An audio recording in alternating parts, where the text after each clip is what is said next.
Boa noite a todos e a todas. Sejam muito bem-vindos para mais uma aula show da Semana de Boas-Vindas do primeiro semestre de 2023, aqui no campus do Centro Universitário Campos do Jordão. Hoje nós temos a honra, e eu gostaria de começar agradecendo a presença da chefe Manu. A chefe Manu foi eleita a melhor chefe da América Latina em 2022, e ela chefia aí o restaurante Manu em Curitiba. Então, muito obrigada pela sua presença.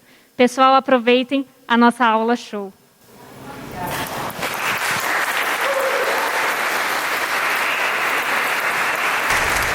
Boa noite. Bom, antes de começar a falar do slide, de problema, de um monte de coisa, eu gosto de um pouco começar como eu comecei minha carreira, porque eu tive muito tempo sentada aí onde vocês estão, e as pessoas acham que acontece tudo muito rápido. Bom, há 21 anos atrás, foi quando eu entrei na gastronomia. Eu tinha 16 para 17 anos, e eu fui fazer um work experience nos Estados Unidos, trabalhar na neve. Cheguei lá, não tinha neve. E todo dia, quando a gente chegava para trabalhar, para você aprender inglês, e mandava a gente de volta para o nosso dormitório. Sempre fui muito focada nas coisas. Eu falei, não vou ficar aqui. E os meninos, não, vamos sair beber, vamos não sei aonde, não sei o quê, vamos alugar um carro, vamos viajar. Eu falava, não. Fui pedir emprego num hotel. Eu estava com o visto de trabalho por 3 meses. Falei, não, vou pedir no hotel. Cheguei no hotel, meu primeiro trabalho da minha vida foi de garçonete. Eu entrei no serviço de quarto de manhã. E, bom, meu pai sempre me ensinou que se você entra para fazer, faz o melhor. Mas com 17 anos, meu negócio era ganhar gorjeta e ganhar dinheiro. Então, eu comecei no serviço de quarto e meu trabalho era chegar às 6 horas da manhã, passar em todos os quartos, pegar aquelas fichas que eles põem para fora, escolher no café da manhã, chegava, colocava no computador, arrumava as bandejas, dava fire para a cozinha empratava, eu levava no quarto. Eu falei, não, vou fazer um negócio a mais, né? O hotel era inteiro, era perto de Seattle, e era inteiro para uma cachoeira que tem em Snoqualmie Falls. Aí eu me matavam no hotel, porque eu ia todo dia na lavanderia e pegava toalha. Aí eu não levava na bandeja, eu levava no carrinho. Então eu saía, 8 minutos antes de eu ter que levar, então eu não levava na mão, tinha que pegar elevador, mas eu saía um pouco antes. E levava uma toalha, ia na floricultura, pegava uma flor, entrava no quarto, em vez de eu deixar a bandeja, eu falava, oi, tudo bem? Bom dia. Será que você quer que eu não arrume essa mesa, põe de frente para a cachoeira, coloque a toalha, coloque uma flor e coloque os pratos? Uau, of course. E daí eu ganhava mais gorjeta em cima. Meu negócio era, tô me dando bem. E me metia muito na cozinha. Sempre falava para o chefe, falava para os chefes que estavam trabalhando, falava, ai gente, tá faltando frutas vermelhas essa panqueca, não vou levar assim. Põe mais açuquinha para ficar branco. Eu não entendia de cozinha. Minha família, meu avô é descendente de árabe, nós somos uma família que veio do Líbano, meu avô veio do Líbano, e minha avó veio durante a guerra da Itália. Então a minha família sempre foi muito conectada com comida, né? O árabe é muito conectado com a refeição, você parar, você se alimentar, a mesa, o compartilhar a mesa, não se admite comer em pé, tem coisas que você come com a mão, tem coisas que você usa talher. Então a gente sempre teve isso em casa. E, bom, voltando ao hotel, o chefe um dia falou para mim, Manu, você não quer vir para a cozinha? Eu falei, não, paga muito mal aí. Dele, não, a gente paga 4 vezes mais a tua hora, só que você não tem gorjeta. Tá bom, eu vou testar. Eu sempre fui muito metida, fazia as coisas, não sabe, sei, me invento. E, bom, no meu primeiro dia, a Nathalie era minha chefe, eu era assistente dela num restaurante, que é tipo um bar, assim, um sport bar que tinha no hotel. Ela falou, Manu, já vem, esse é um pedido, um hambúrguer de foie.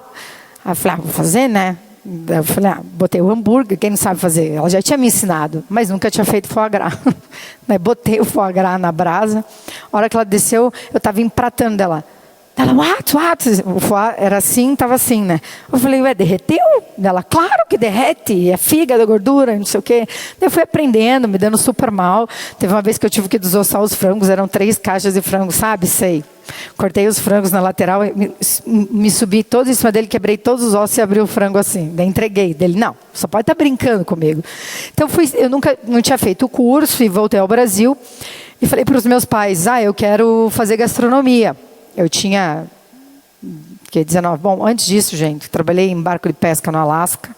Saí do hotel, fui para o Alasca, porque é muito legal, ganhei bastante dinheiro. Tinha 18 anos, fiz hitchhiking no Alasca, não tinha como passar do Canadá ao Alasca, você não tem como fazer de carro, você tem que sair para o Canadá. Canadá é proibido pedir carona. Bom, fumo na rádio, pedi carona para atravessar para o Alasca de novo. Trabalhei em barco de pesca durante 2 semanas. Bom, foi uma experiência maravilhosa. Hoje fileto peixe de olho fechado, então foi incrível. Fiquei durante 1 ano nos Estados Unidos e depois eu fui para a Europa fazer um mochileiro nesse tempo. Fiquei 4 meses mochilando na Europa e quando acabava o dinheiro ia para fritadeira e chapa, que eram as coisas que eu sabia fazer e que era rápido. E depois disso voltei ao Brasil, já estava fazendo quase 19 anos e meus pais, não, de jeito nenhum. Não vai fazer gastronomia. E na minha cidade, em Curitiba, tinha um curso de hotelaria. E era o primeiro curso, não tinha gastronomia, então a gente fazia hotelaria. E na hora da gastronomia a gente ficava sentado e só o chefe cozinhava. Então o chefe cortava brunoise, aí ele mostrava no telão, isso é brunoise. Então a gente testava em casa, né? Era o único jeito. E meu irmão tinha 16, 17 anos, estava cursando o terceirão, e ele chegava em casa na hora do almoço com muita fome. E a hora que ele chegava em casa para almoçar, que tem de almoço? Avestruz. Dele, não, só pode estar brincando comigo. Eu quero arroz, feijão e bife. Aí ele falava, mãe, tem que parar da Manuela ficar testando as coisas aqui de manhã, não está dando, é incomível as comidas dela. É horrível, ela não sabe cozinhar, é tudo duro, ela faz pato. Quem que vai comer pato na hora do almoço? Um pato cru que ela serve. Não tem condições. E era o jeito que eu tinha de testar as coisas, porque eu não tinha onde, né? Demi-glace, minha mãe falava, vai queimar a casa inteira com essas panelas aí virando à noite, com esses ossos aí no forno, não dá. E era a única maneira que tinha de cozinhar, porque a gente não tinha escola para fazer, né? Aí eu fui falar com a minha avó, falei, vó, eu quero ir para a Itália, eu queria fazer gastronomia. E a minha avó, então é o seguinte, eu vou te arranjar um curso, só que primeiro você vai na Madalena. Madalena é uma amiga da minha avó de infância, anos atrás, que tem uma pizzaria bem famosa, numa cidadezinha muito pequenininha no norte da Itália, no Piemonte. Ela falou, você vai ficar uns 2 meses lá, se você der conta, aí você vai para a escola, que tem uma escola ali perto, tá bom. Eu cheguei e falei, então eu vou picar, vou cortar. Não, eu fui para a pia. Nas 2 primeiras semanas eu fiquei na pia. E você acha que o italiano vai avisar quente? Imagina, ele só joga a panela e queima a mão. E eu tinha vontade de chorar, né? Sabe, raiva, assim, que você fala assim, o que eu estou fazendo nesse lugar? Daí eu olhava para a luz. Não vou, porque a luz deixa você não chorar. Toda hora eu estava olhando para a luz para não chorar. E gritavam comigo, e brincavam. E toda hora que eu estava fazendo isso, eu falava assim, um dia eu vou ser bem grande. Um dia eu vou ser bem grande, mas eu não vou desistir. Fiquei as 2 semanas, entrava 5 da tarde, saía mais ou menos 1h30 da manhã. Fiquei 2 semanas. Ela ligou para minha avó e falou assim, ela aguentou na louça. Era muita louça, porque não tinha máquina. Então era tudo que saía da mise en place que eles faziam. E claro, a pizzaria sempre acaba tendo umas coisas a mais, salada. Então, tipo, tudo que eles montavam vinha para a pia, vinha com um prato, vinha com um talher, tudo uma misturada só. E eu corria para fazer aquilo, deu tudo certo. Depois disso ela me passou para picar. Eu adorava picar. Bom, para quem saiu da louça, picar tomate, picar cebola, estava maravilhoso. Fiquei ali durante 2 meses e depois eu fui fazer um curso de gastronomia. Foi muito legal porque não é parecido com o que vocês têm aqui, obviamente, mas a gente morava no alojamento. E à noite as meninas falavam assim, vamos sair, vamos para a cidade. Eu falava assim, não vou, mãe tem que acordar cedo. Não, porque o primeiro da turma podia escolher o melhor estágio. Então eu falei, não, eu quero ser o primeiro da turma. Eu não vim aqui para passear na Itália. Eu vou ter a vida inteira para passear. Vim aqui para ser o melhor e para poder escolher meu estágio. Bom, no fim, pude escolher meu estágio. Escolhi estagiar no Da Vitório, que é um restaurante em Bruça Porto, que tem 3 estrelas Michelin, onde eu passei muito sufoco, muito sufoco. Era alojamento de homem e mulher, tudo junto. A gente morava num quarto super pequeno, 4 beliches, só tinha piá no meu quarto. Eu colocava, para você ter noção, casca de poucã no aquecedor, por causa do cheiro no quarto. Era surreal. Os meninos da Ásia, eles comem no quarto. Então, de manhã, tipo, 6 horas da manhã, é noodles com o fogãozinho deles. E assim, não tem o que fazer. Era isso aí. Durante 3 meses. Aí eu falava, hoje é meu marido, mas na época era meu namorado, eu ligava e falava assim, o que eu tô fazendo? Ele se aguente. Aguente. Tu não escolheu ficar aí? Vai fundo, cara. Puta, você não está entendendo. E a primeira semana eu cheguei, não tinham me falado que eu precisava de lençol e travesseiro. Eu estava em Bérgamo, em dezembro, -10. Eu não tinha lençol, eu não tinha travesseiro, eu não tinha coberta. Eu dormia de mantô, um monte de meia e calça. Os meninos falavam assim, não. E eles falavam assim, não quer meu lençol? Eu, não tem problema. Eu espero o dia da minha folga, vou na cidade. E sempre foi indo assim, fui fazendo, fui resolvendo. E ali, esse meu chefe, depois eu saí, fiquei 2 meses ali, fui para um outro estágio, para outro restaurante, que é o Guido, em Polenzo, que era muito legal. Eu tinha meu quarto sozinha, meu banheiro sozinha, era uma casa. E eu trabalhava no Guido, e o Guido sempre me dava muito livro. Eu falava, e essa minha amiga que trabalhava em Milão ganhava dinheiro, e eu só ganhava livro. Eu falava, mal sabe esse chefe que eu tenho só 2 malas para levar, como que eu vou levar essa monte de livro e revista que ele me dá? Bom, numa dessas revistas, em 2006, eu conheci o Noma. O René tinha ganhado a primeira estrela, e estava nessa revista, e eu folheando a revista, falei, nossa, eu vou mandar um e-mail para esse lugar. Em Copenhague, mandei. Eles responderam para mim assim, mas o que você quer vir fazer aqui? Eu estava acabando o meu curso, meu estágio era novembro. Fui em novembro para Copenhague. E eu falei, não, eu quero ir. Quero ficar aí 3, 4 meses. Não, vem, então, né, no inverno. Eu fui. E eu acho que vocês devem conhecer, vocês são jovens, mas eu dormia naqueles couch surfing, que você aluga um sofá na casa de uma pessoa. E a minha mãe ficava de cabelo em pé quando eu nem contava as coisas para ela. Onde você vai dormir? Não, mãe, minha mãe é toda correta. Eu falei, não, mãe, eu aluguei um apartamento. Dela, mas tão barato. Mãe, lá minha mãe, não, Escandinávia é caríssimo, Manuela. Eu falei, não, eu tenho uma amiga que é de uma amiga, que é de não sei, e assim eu ia me virando. E eu morava com essa senhorinha. Essa senhorinha ficava bem doida, porque em Copenhague você pode trabalhar, na Dinamarca, a lei é 6 horas por dia. E eu trabalhava 12, eu não saía de dentro daquele restaurante. E foi tão legal porque era longe, eu caminhava 45 minutos todo dia para ir, 45 para voltar. E meu horário de entrar era 6h30. Então eu acordava às 5h15 saía de casa. E eu chegava, o Thorsten, que era o chefe da produção, ele era o chefe do Noma, né, na realidade, o subchefe. E eu tinha o Paul, que era, na realidade, o nome dele é Polank, ele é polonês e ele é o chefe da produção. Ele não falava nada em inglês, não sei como que a gente se entendia, era eu e ele. Manuela, ok. E a gente se entendia. E eu trabalhava com ele na produção até umas 8 da noite, entrava às 6h30 e saía umas 8, 8h30. E daí perguntava, quer ficar, Manu? Quero. E eu falo assim para vocês, naquela época, eu não imaginava, mas meu pai sempre falou, não esqueça que podem te tirar tudo na vida, mas não te tiram o nome. E sempre quando você estiver num lugar, marque para o bem.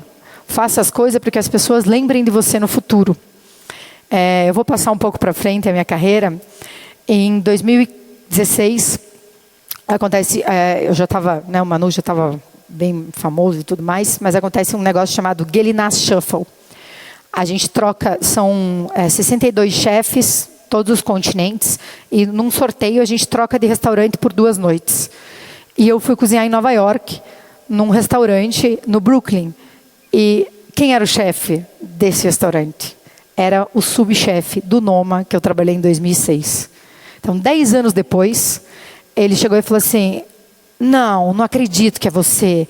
Nossa, que incrível, que incrível. Ele falou assim, cara, você foi uma das melhores estagiárias que teve. Nanana. Então, assim, ele lembrou de mim 10 anos depois e eu caí no restaurante dele para cozinhar. Então, por isso que eu falo, às vezes a gente, mas nem vou lembrar desse cara, não tô nem aí. A gente não sabe o dia de amanhã. A gente não sabe o que vai acontecer na nossa vida. E, bom, isso era só um exemplo. Mas voltando para lá, terminei o Noma, fiquei 4 meses, foi super legal. Era bem no comecinho do Noma. Tive várias oportunidades muito bacanas de sair, pegar alho e cebola no meio do mato. Passei bastante perrengue. Passei meu aniversário lá. O René me pagaram um jantar no Depot. Depois fiquei 2 semanas no Paul Cunningham, que depois virou um grande amigo. Então, a gente vai fazendo conexões. A vida é feita de conexões, né? A gente se conecta. A gente não sabe quem vai ser o nosso colega de sala. né? Daqui 20 anos. Então isso é muito importante a gente, às vezes, não esquecer, né? Eu sempre falo, a gente não faz inimizades, a gente faz amigos e conexões. Bom, depois disso, eu estava super bem, não queria voltar. O René me ofereceu uma posição em Copenhague para eu ficar, a fazer o application do meu visto. E eu estava namorando na época, e meus pais, e eles falaram, não, venha fazer sua carreira aqui no Brasil. Eu tinha recebido uma proposta para fazer uma consultoria num hotel em Curitiba. E daí eu falei, não vou, não, venha. Eu era muito nova, acabei voltando, vim para Curitiba fazer era para ser uma consultoria de 6 meses e acabei sendo contratada por um hotel. Eu era super jovem e era assim, uma personalidade, porque a gente é muito imatura, né? Então, eu sempre falo, tem 2 grandes líderes, né? Hitler, que as pessoas seguiam ele pelo medo, e Alexandre o Grande, que as pessoas seguiam ele por convicção, por acreditar nas crenças dele, em quem ele era. E eu era tipo Hitler no começo, porque eu não sabia como lidar com o ser humano. Então eu mandava, eu era brava, né? Eles vinham meu horóscopo antes de eu chegar na cozinha, de tão nervosa que eu era. Porque era a minha primeira responsabilidade, minha primeira chefia, eu tinha 22 anos, não tinha maturidade nenhuma, era um hotel, 75 funcionários, uma equipe de stewards gigante. Então foi uma escola sensacional, foram 5 anos, eu fiquei 3 anos no Rayon, 2 anos de rede de ville no Brasil inteiro. Né? Eu chegava em Cuiabá, no hotel deles, o chefe usava sandália. Eu falava, chefe, vamos trocar, usar um sapato de cozinha. Não, minha filha, vem aqui, como que eu ia lidar com essas pessoas? Então eu fui muito aprendendo, né, durante essa minha temporada de hotel. E foi quando eu fui empreender pela minha primeira vez, né? Recebi uma proposta de um café que tinha em Curitiba e se eu queria abrir um restaurante. E eu falei, não vou, estou super bem, ganhando bem, né? Vou ficar aqui.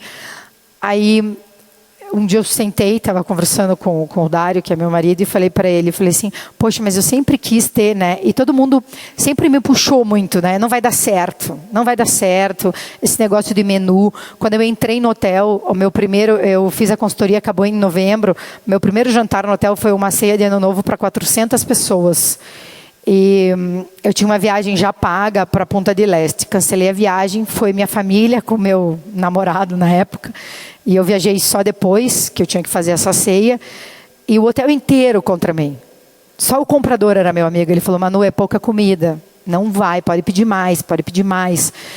E claro, eu era muito nova e a cozinha era gente de 20 anos que estava ali dentro. Chega uma pessoa para mandar, para mudar. A mudança é muito difícil. Para todo mundo a mudança é difícil. Né? Eu vejo agora, a gente mudou o sistema no restaurante. A Julie, minha gerente, está comigo há 12 anos. O Manu fez 10 agora, vamos dizer, a gente está desde antes. E eu falei, a Julie é super nova. Eu falei, vamos mudar o sistema. Eu estava numa viagem fora, ela me ligou, chefe, não dá, é horrível esse sistema, não dá para trabalhar. Eu falei, Julie, o mundo inteiro trabalha com o sistema está te dando armas para você fazer, para você não sofrer com as reservas, para não ter no-show. Ah, não dá. Foi uma mudança, foi 1 mês para mudar, mudou. Hoje, pergunta para ela, não, maravilhoso, porque não existe mais o no-show. A pessoa tem que passar o cartão para ir no restaurante e pronto, acabou. Então, essa mudança foi difícil na vida dessas pessoas no hotel, como também era na minha, né? Lidar com catering, que eu não sabia fazer nada disso. Eu vinha de uma escola de servir menu degustação, de servir tudo pequenininho, usar pinça, e fui para um negócio que era umas panelas gigantes fazendo feijoada no sábado. E, poxa, para mim foi um mundo de pesquisa que eu tive que voltar para trás, né? Eu nunca tinha tido escola de cozinha brasileira, eu nunca trabalhei no Brasil. Eu nunca tive um chefe que eu trabalhei no Brasil, eu não tinha nada. O meu único negócio que eu tinha era ler.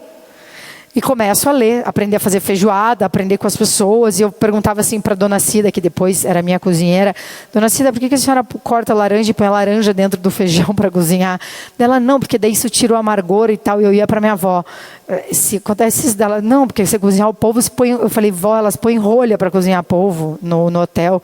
Não estou entendendo, isso é uma superstição? O que é isso? A minha avó, não, a gente colocava rolha porque amacia o polvo.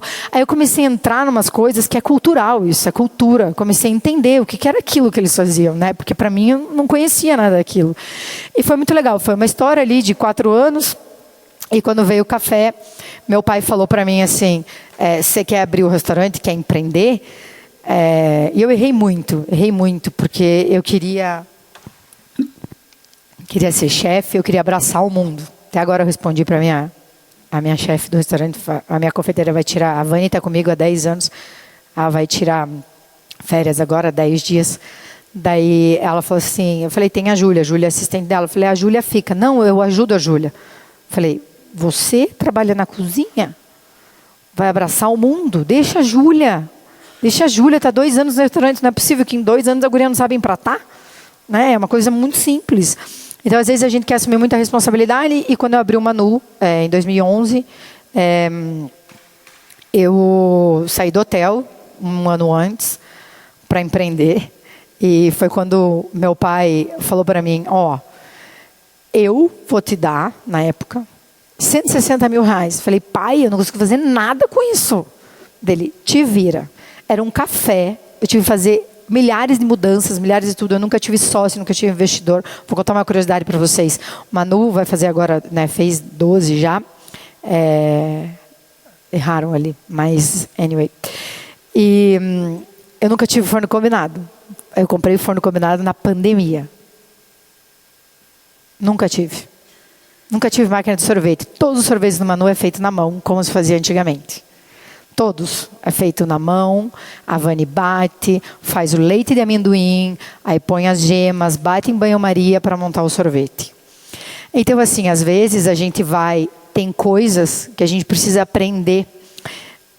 Não é tudo tecnologia. A gente precisa entender o produto, a gente precisa entender o alimento. Né? A gente tem um prato de couve-flor que está há anos no Manu. E às vezes a coisa mais simples, a gente faz um cozimento da couve-flor, que ela tem que ser inteira para ficar a cocção perfeita, é um pouquinho de água, manteiga, couve-flor, tampa a panela, 42 minutos cronometrados e tira. E podia ter tentado sous vide, não sei o quê. Então, às vezes, a gente quer botar muita coisa em cima de um produto que não precisa de nada. Né? Então, a gente precisa entender o produto antes da gente começar cozinhando com um monte de tecnologia, de técnica e tudo mais. Eu conto do forno no Manu, não é porque eu não queria, é porque eu sou empresária sozinha, eu não tenho investidor, não tenho ninguém. E pagar 60 mil reais num forno para mim, não. Te virem com o que tem. A gente produz o pão no Manu. Nada é comprado de fora no Manu. Nada. Nem a manteiga. Manteiga é feito na mão. Leite tipo A, nata tipo A, fermentação de 14 dias, bate a manteiga, processa, coa, tira o buttermilk que vai para fazer iogurte, faz a manteiga, serve a manteiga. Então, a gente faz tudo do zero. Amendoim, para fazer esse sorvete que eu falei para vocês, não vem do Divonei inteiro, cru, colhido, vem, seca no Manu. Carlitos, que é nosso pia, que está com a gente há 10 anos, fala, chefe, quando eu sair daqui, tu vai ter que me dar mão nova, hein? Porque a mãozinha dele está toda por causa dos amendoins. Então, é tão legal você conseguir... eu falo assim porque os meninos estão comigo há muito tempo. Não todos, né?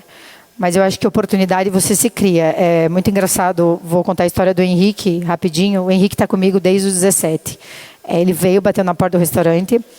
E eu nunca vou esquecer que o Marquinhos era meu maître na época. Ele falou, chefe, tem um menino muito bom ali na porta. Eu falei, mas você conhece? Conheço. Mentira, nunca tinha se visto na vida. Ele só olhou para a cara do Henrique e falou assim, você é gente boa. E ficaram conversando ali na recepção do restaurante. Contrata. Eu falei, Marquinhos, não posso contratar. O menino tem 17 anos. Não, chefe, ele é padeiro, ele é muito bom. Eu falei, mas com 17 anos, esse menino aprendeu a fazer pão, né? E ótimo. Falei, então tá bom, você vem 2 vezes por semana, Henrique. Fica aqui 6 horas, tá tudo certo. Liguei pro pai, né? Falei com o pai dele, com a mãe dele e tal, não tá tudo certo. Ele estuda de manhã e depois ele vai. Bom, foi que o Henrique se tornou funcionário, quando fez 18 anos, depois de 4 meses já foi contratado e tal. Por que ele foi contratado? Porque ele não foi um cara, eu falo, Henrique, você, parece que eu me vejo nele. E é a pessoa que eu mais me irrito. Eu me pego com ele o dia inteiro. E daí ele começa, ele foi contratado para fazer pão, ele só ficava fazendo pão, mas ele se mete em tudo. Ele muda a planilha, muda umas coisas com porcentagem.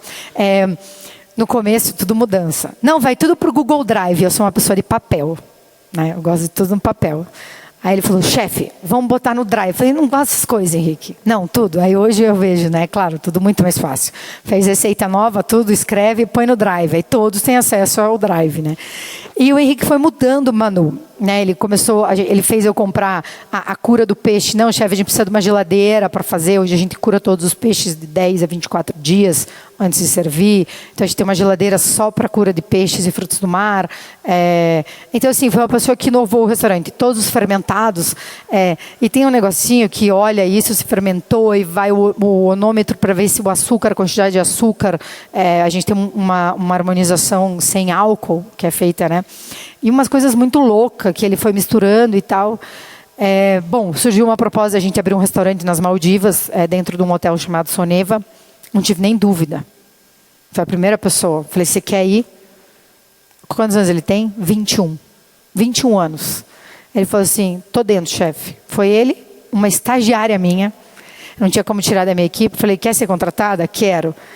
Daí ela falou, não, a menina, ela chorava. E os pais chegaram no restaurante e eles choravam. Falei, não, é que o Henrique precisa de uma assistente, uma pessoa para ir sozinha. Daí ela chegou e falou assim, 1 ano numa ilha, né? Falei, tem isso? É 1 ano numa ilha, tem 400 funcionários, tu vai morar na ilha e tal. O Henrique toca uma equipe de 10 pessoas, é um Manu lá, que chama outro nome. Então, às vezes, não fui eu que criei a oportunidade, foi ele que se criou a oportunidade dentro da empresa. Eu não dei oportunidade, ele foi me mostrando quem ele era e quem ele podia ser. E quem ele pode ser. E eu falo que eu brigo com ele porque ele é teimoso. Eu falo, Henrique, não vai dar certo. A gente ficou 1 mês junto. Teve um dia que eu liguei para o meu chefe, que é o Lucas, que viaja comigo, que é meu braço esquerdo e direito. Lucas, você pode ligar para ele? Porque eu vou voar no pescoço dele. Amanhã eu vou. Então você liga para ele e descasca nele, porque não dá para trabalhar com o Henrique, ele é muito teimoso. E ele erra muito, porque ele segue o que ele acredita. No dia seguinte eu fiquei sem falar com ele, eu falava com todos os funcionários, com 10, pedia tudo para os outros. Daí ele chegou para mim, chefe, está acontecendo alguma coisa? Eu falei, sim, enquanto você não me escutar, você só vai trupicar, cara. Você só está trupicando. Você é teimoso. Não, tá bom, chefe, agora o Lucas já conversou comigo, mas agora eu já sei o que eu vou fazer. Então, assim, são coisas que ele vai vivenciando e vai aprendendo. Bom, abri o Manu em 2011, sozinha, sem investidor, com aquele dinheiro. Meu avô falava assim para mim, minha filha, saco, eu tive que reformar o Manu inteiro, gente. Era um café pequeno, não tinha uma cozinha, então eu tinha uma edícula, tive que quebrar e fazer tudo. E foi muito legal porque eu contratei os funcionários antes. O Lucas está comigo até 2 anos antes do hotel. Fazem 14 anos o Luquinhas trabalha comigo.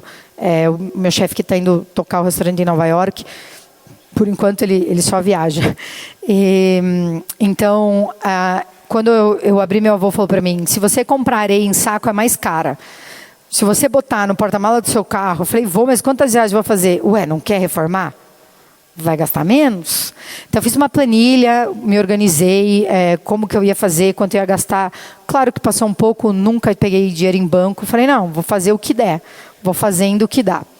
Bom, trabalhar com o que gosta é bom, é maravilhoso, né? Mas tudo depende da gente, né? Depende da gente e o humor, né? Se você entra numa cozinha que o chefe já está para baixo, já está mal-humorado, acaba o clima. Ele acaba com a equipe inteira. A equipe inteira. Um serviço, às vezes, eu falo no restaurante, quando dá errado em todos os lugares, eu não continuo o serviço. Eu falo assim, para agora, chega, 10 minutos. Porque um dominó, começa, vai assim, ó, todos vão. Porque o cara tá mal. O cara errou um peixe numa mesa. Já tem outra mesa para sair, o cara se desestabilizou, ele desestabiliza o outro no fogão. Eu paro todo mundo, falo, alguém quer lavar o rosto, quer voltar? Volta. Volta, gente, volta. Vamos fazer o que a gente sabe. Todo mundo sabe. Todo mundo está ali porque tem o poder de estar ali. Está ali porque merece. Porque o cara é bom, entendeu? Ninguém vai te contratar. Eu, pelo menos, não contrato meia boca. Então, assim, se entrar no lugar, entra para mudar, entra para ser o melhor no que você está fazendo. Bom, foi assim que eu comecei o Manu. Os 2 primeiros anos foram maravilhosos. Foi ótimo. Lotou e foi bem legal. Segundo ano, quando eu abri... todo mundo falava assim, não vai dar certo. Chefes, amigos meus, Manu, não tem, você veja, até o Alex tem à la carte. Não tem como tu abrir só com o menu degustação. É muito complicado. As pessoas não vão aceitar, não estão acostumadas aqui na Europa. Eu falei, gente, Pô, tudo que eu passei na minha vida, tudo que eu aprendi, quantos chãos, né? Quanto chão eu tive que esfregar, quanto tomate eu tive que cortar, quanta cebola. Meu primeiro estágio, quando eu saí do curso de hotelaria, eu fui para Comandatuba. Meu primeiro dia de trabalho, eu cheguei em Comandatuba, o chefe, não me arrependo, mas ele perguntou, quem sabe abrir ostra? Eu falei, eu. Cara, eu fiquei na câmara fria das 7 da manhã até as 10h30 da noite abrindo ostra. Só tive 1 hora de intervalo. Eu não conseguia mexer minha mão no dia seguinte. E eu falava, chefe, tem certeza que é para abrir tudo isso? Uhum. E eu achei que era uma caixa. A hora que eu olhei para o lado, eram caixas e caixas de ostra. Eu falei, chefe, você pode mandar alguém? Dele, não, você está num ritmo bem bom, pode continuar. Eu abri. Não reclamei, não dei um pio. No dia seguinte eu conseguia mexer minha mão. Estava assim minha mão, inteira furada minha mão. E ele queria que eu abrisse crua. Ele falou, não, eu quero crua, uma cascata de ostra crua. Imagine, 400 hóspedes em Comandatuba. Tipo, cada hóspede põe o quê? 12 na boca, sei lá. Então, e fui e fiz. Né? Nunca deixei de ser preguiçosa, de fazer as coisas. E eu falei, pô, eu vou abrir um negócio que eu acredito. Não vou abrir um negócio que em Curitiba só tem que servir mignon e massa. Não é minha cozinha. Existem vários tipos de cozinha, mas a minha cozinha, o que eu quero fazer não é isso. Bom, nesses 2 primeiros anos do Manu, era a época no Brasil que a gente usava caviar, foie, wagyu. Era uma cozinha que, para você cobrar caro, você precisava ter produtos importados. Chegou um dia, foi quando a Desirê, meu administrativo, entrou, trabalha comigo até hoje. Saiu um administrativo meu, o Manu estava assim, tipo, no fundo, sem fundo de caixa. E fundo de caixa, não tem fundo de caixa, começa a virar uma bola de neve. E vou te falar, fundo de caixa devia ter o quê? R$6.000 fundo de caixa, não é nada.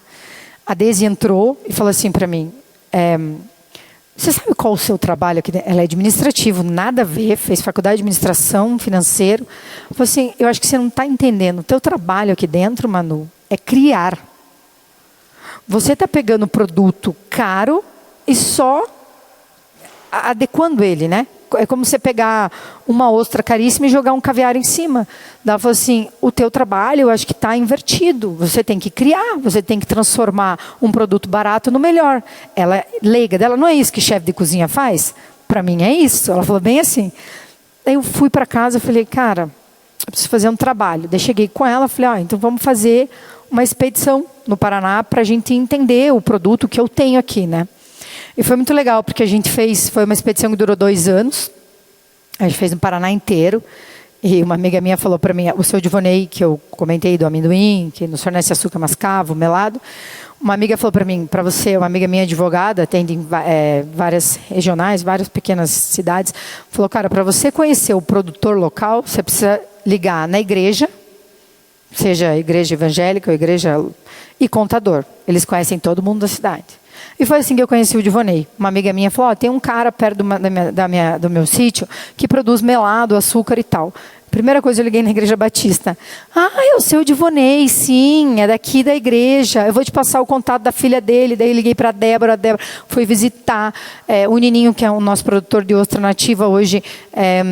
As 3 primeiras vezes que eu fui, ele mora na Ilha Rasa, que é uma área que é proteção ambiental. A hora que eu cheguei a primeira vez, ele achou que era do CMBio. Segunda vez, ele achou que era delegada. A terceira vez, ele falou, não, acho que ela é uma pessoa normal, ela só quer produto mesmo. Então, eu fui conhecendo, fui entendendo meu estado, entendendo os produtos, os produtores, e fui desenvolvendo um trabalho, e daí entra a parte de insegurança financeira, porque daí eu fui entendendo o que eu podia fazer, né? Como eu posso transformar? Foi o ano de 2014, 2015, foi o pior ano do restaurante. Foi assim, sufoco total. E eu estava grávida da minha primeira filha em 2014. Tinha acabado de abrir um negócio com um sócio, que foi uma merda. Tinha aberto um negócio de cozinha mais popular. Investimos tudo que a gente tinha no lugar. E o nosso sócio, meio que afanou tudo, porque a gente deixou na mão dele. Então, foi um rombo enorme. E daí foi 2015, agora que eu tive a Helena, eu falei para meu marido, eu acho que eu vou morar com o papai. Na fazenda, vou trabalhar com o papai, e daí vou para a fazenda, trabalho na terra, na colheita, na agricultura, e está tudo ótimo. E largo o restaurante. Não vou passar por isso, com uma filha pequena, recém-nascida. Um monte de coisa aconteceu na minha vida. Aí meu marido fala, não, você não vai desistir, né? Já chegou até aqui, não vai desistir. Vamos para frente, vai tentando. A gente se vira. Deixa esse negócio que a gente perdeu dinheiro, esquece. Enquanto você não tirar isso da cabeça, você não vai conseguir viver. Acredita que foi Deus que tirou aquilo de você, que você teve que passar por isso para você ser uma pessoa melhor no futuro. Bom, 2016, eu revoluciono minha vida. E no meio dessa revolução, engravido de novo. Então, assim, foi um caos. E, bom, e falou, não, é isso que eu vou fazer, é isso que eu vou. Eu chorei muito, falei, não é isso que eu quero, mas falei, não, então vamos lá, já que é para fazer, vamos fazer direito. E os meus funcionários, a maioria que está hoje comigo, metade deles, passou tudo isso comigo. E foi um super apoio, vamos, chefe, vamos que a gente vai conseguir. E eu sempre tentava não passar nada para ninguém, mas, claro, acaba sentindo, né, o que a gente está passando, todo esse tempo. E, bom, mudei o Manu, foi em 2017. A gente resolveu montar um restaurante totalmente sustentável, mas não sustentável no... Esse é o Divonei. Não sustentável... Não sustentável só na natureza. Existem vários tipos para o restaurante ser sustentável 100%. Ele precisa ser sustentável com seres humanos, com a equipe. Ele precisa ser sustentável com a natureza. Ele precisa ser sustentável financeiramente, desde a maneira que você paga o funcionário e na maneira como você cobra o cliente, e na maneira como você tem as suas contas bancárias como o negócio anda, né? Então, foi assim que eu comecei a enxergar o Manu, e a gente entra com uma parte de... Os funcionários hoje no Manu, eles não batem cartão, a gente trabalha de quarta a sábado, a maioria que não é 40% acaba só anotando, mas a gente trabalha com responsabilidade e confiança. Então, os meninos entram, vamos falar da Isa. Isa é praça de peixes.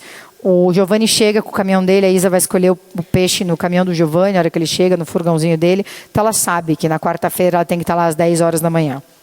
Se ela entra às 10h15, ela está fora, porque o Giovanni entra às 10. A hora que ele para o carro é às 10. É responsabilidade. Então, independente do horário que você entre, é tua responsabilidade. Eu não importa o que você faça. Eu cheguei na terça-feira, a gente abre 2 terças no mês, eu perguntei, cadê a Renata? Ela foi numa audiência, chefe.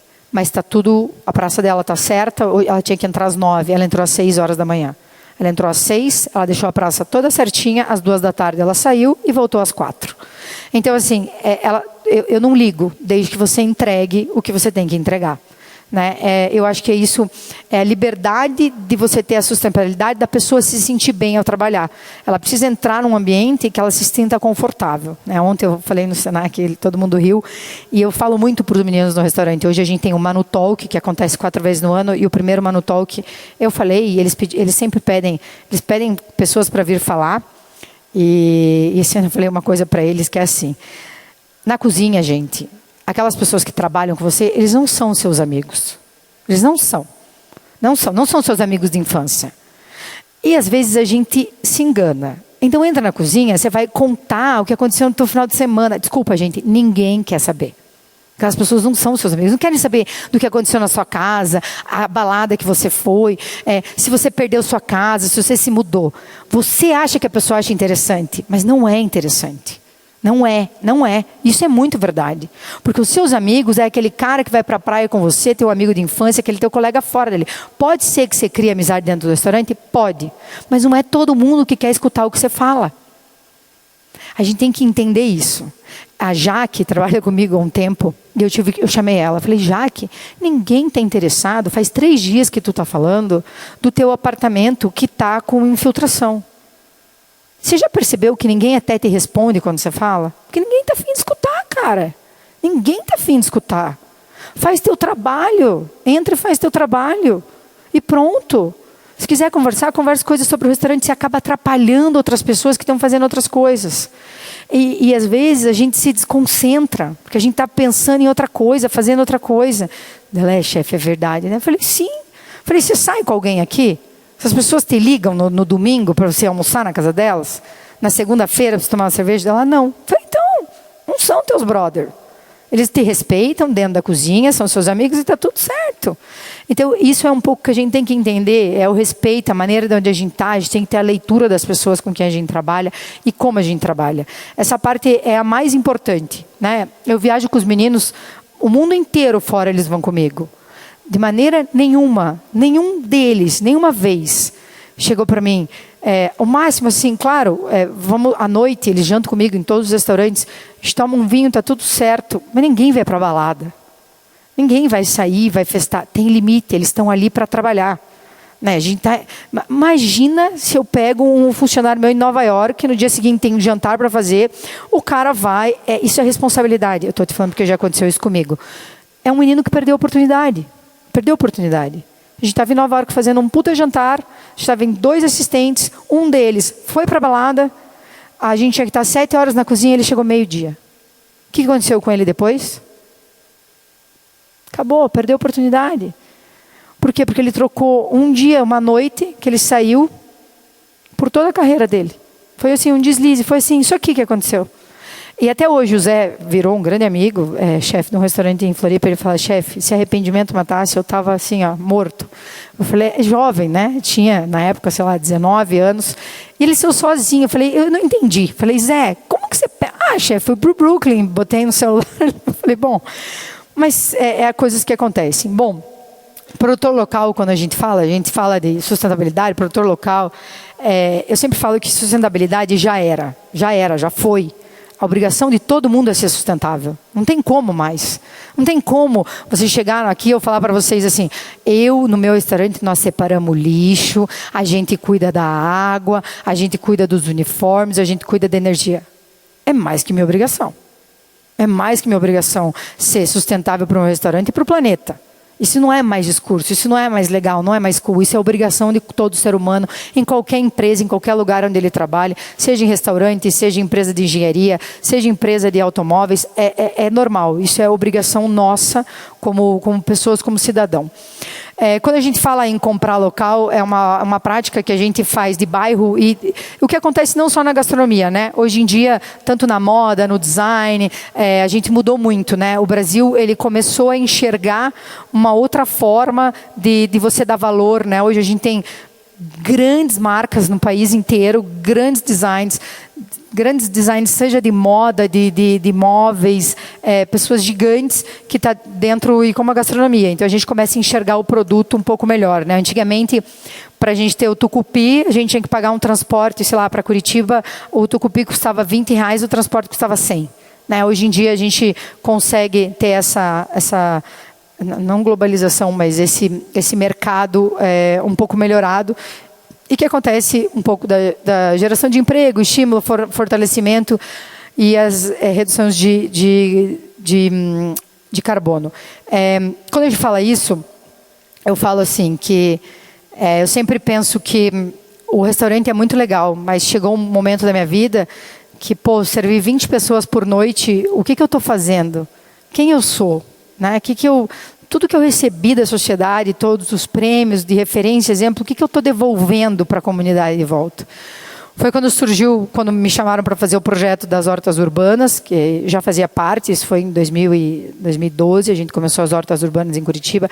Quando eu assumi o projeto inteiro, definitivamente, foi em 2016. Hoje nós temos 180 hortas urbanas, 5.000 pessoas diretamente ligadas e 18.000 indiretas. É um projeto hoje que... tem um setor da prefeitura que cuida disso. A gente tem um instituto hoje, o Instituto Mano Bufara, que cuida diretamente de vários projetos ligados a políticas públicas. E a gente começou a fazer esse projeto de educação em todas as escolas. Começou assim, o que eu posso fazer para melhorar? Eu preciso fazer o quê? O que eu posso ajudar? E eu bati numa escola. Primeiro foi na escola da minha filha. Falei, será que eu não posso vir dar uma palestra para os pais? Porque o que as pessoas faltam? Informação e educação. As pessoas não entendem o que é um ultraprocessado, o que é um processado, né? O que é um produto... A minha mãe, eu lembro quando surgiu, ela falou assim, ai filha, eu estou comprando tudo sem lactose, porque é light. Eu falei, mãe, teu corpo precisa da lactose. A gente trabalha com isso. Você não pode tirar uma coisa que o teu corpo precisa. É só para quem realmente é intolerante. E essa intolerância surgiu agora. Então as pessoas não têm essa informação de fazer lanche. Minha filha estuda numa escola que não tem cantina. Então a gente tem que mandar o lanche. E os pais não entendem o que é mandar o lanche, o que é fazer o lanche.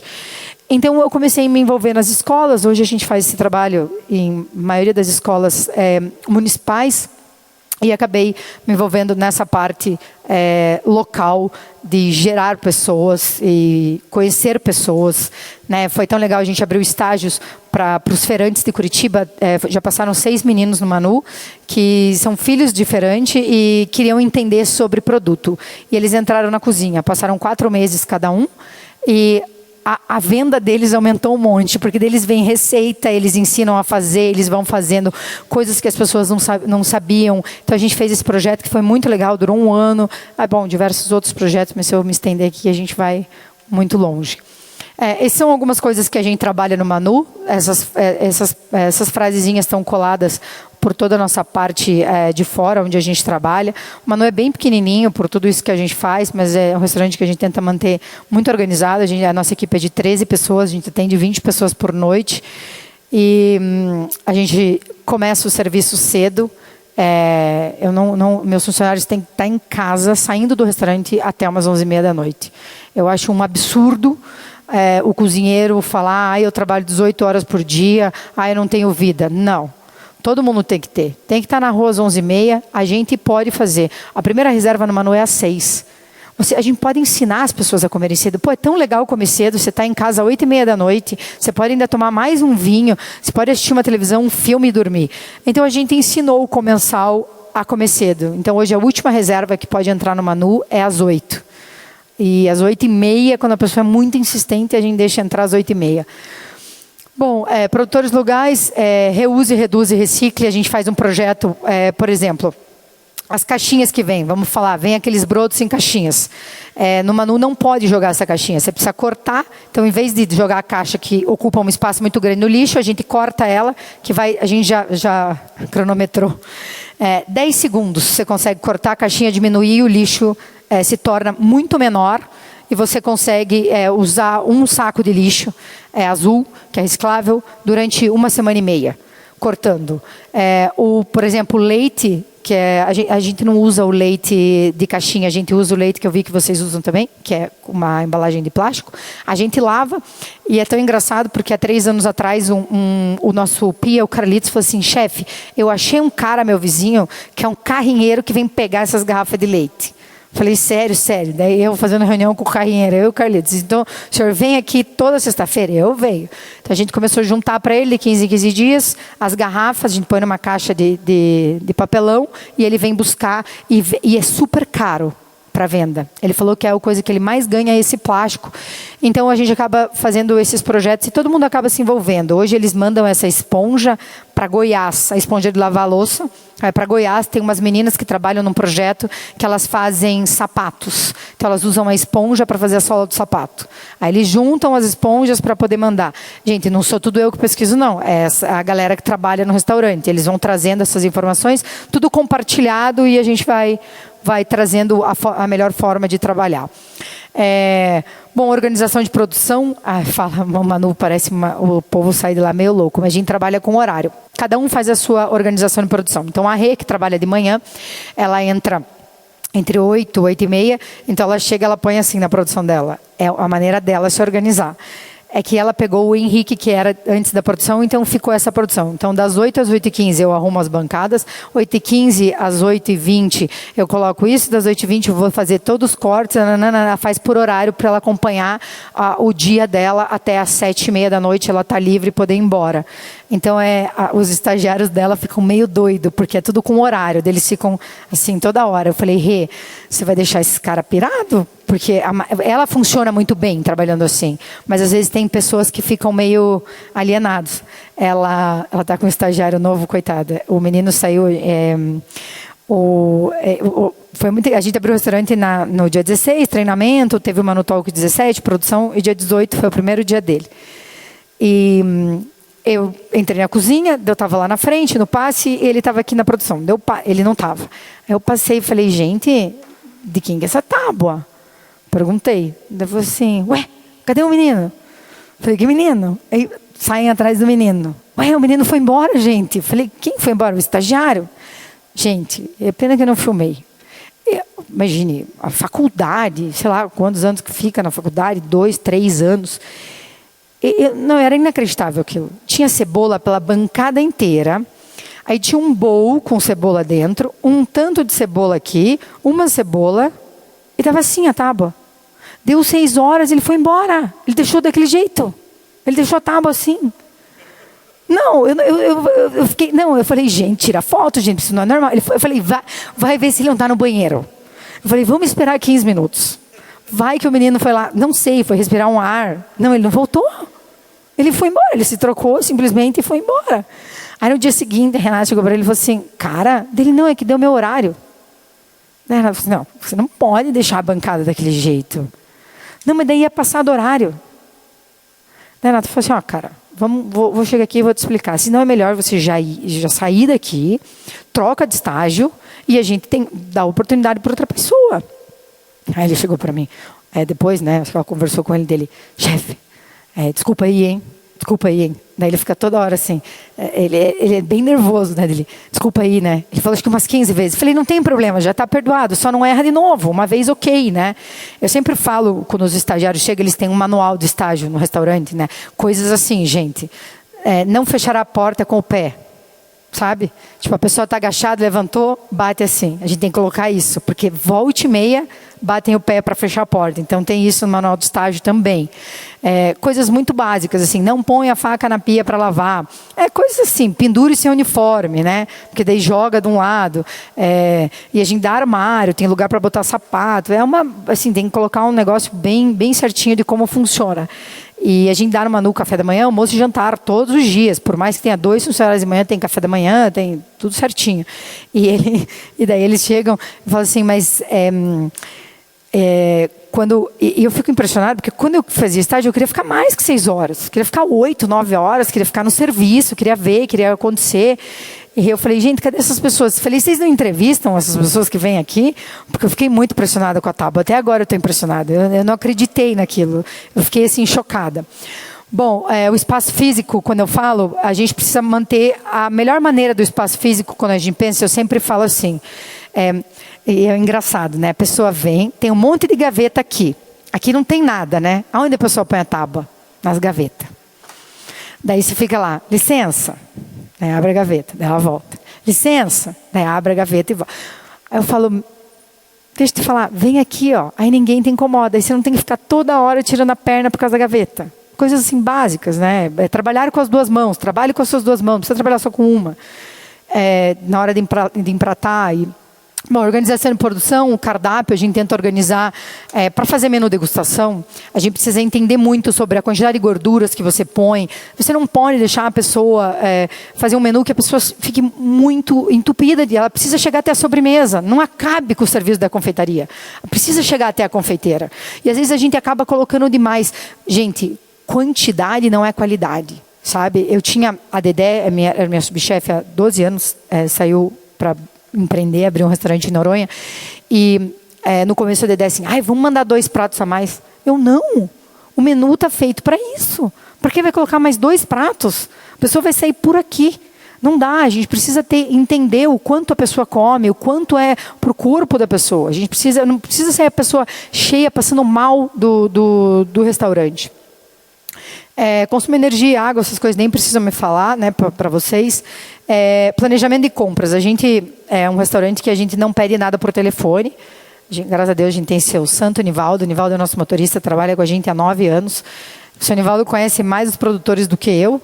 Então ele tem um cronograma do que ele faz. E a Desirê, que é meu financeiro chato, que ela descobre até onde faltou 10 centavos, ela organiza e ela falou assim, é mais barato ter o seu Nivaldo, porque assim, a gente comprava e não utilizava, né? Então, o seu Nivaldo vai na horta, ele sabe que ele vai vamos falar, a horta Silva, ele pega na terça e na sexta. Então, ele não precisa pegar o alho poró inteiro, porque ele vai voltar na sexta. Então, ele pega 6 alho porós na terça e vai pegar o que precisar para o final de semana, na sexta-feira. Então, a gente fez um cronograma de compras, tudo põe no Drive. Até o seu Nivaldo teve que aprender a usar o Drive. Então, a gente organiza por lugares. Então, assim, alho poró, quando a gente compra, a gente usa na chácara tal. Brócolis, a gente usa no lugar tal. Então, ele sabe onde compra cada coisa que nós utilizamos. E tem algumas coisas que entregam, obviamente. Leite, que vem para fazer a manteiga, leite Poá vem de um produtor. E ele acaba ficando mais com essa parte de hortas urbanas e alguma coisa de seco e tal, que a gente acaba utilizando. Voltei. Bom, pensar globalmente e agir localmente, que é o caminho da gente se regenerar novamente, não dentro da cozinha, mas dentro do nosso trabalho, de como a gente pensa. Deixa eu passar muito rápido.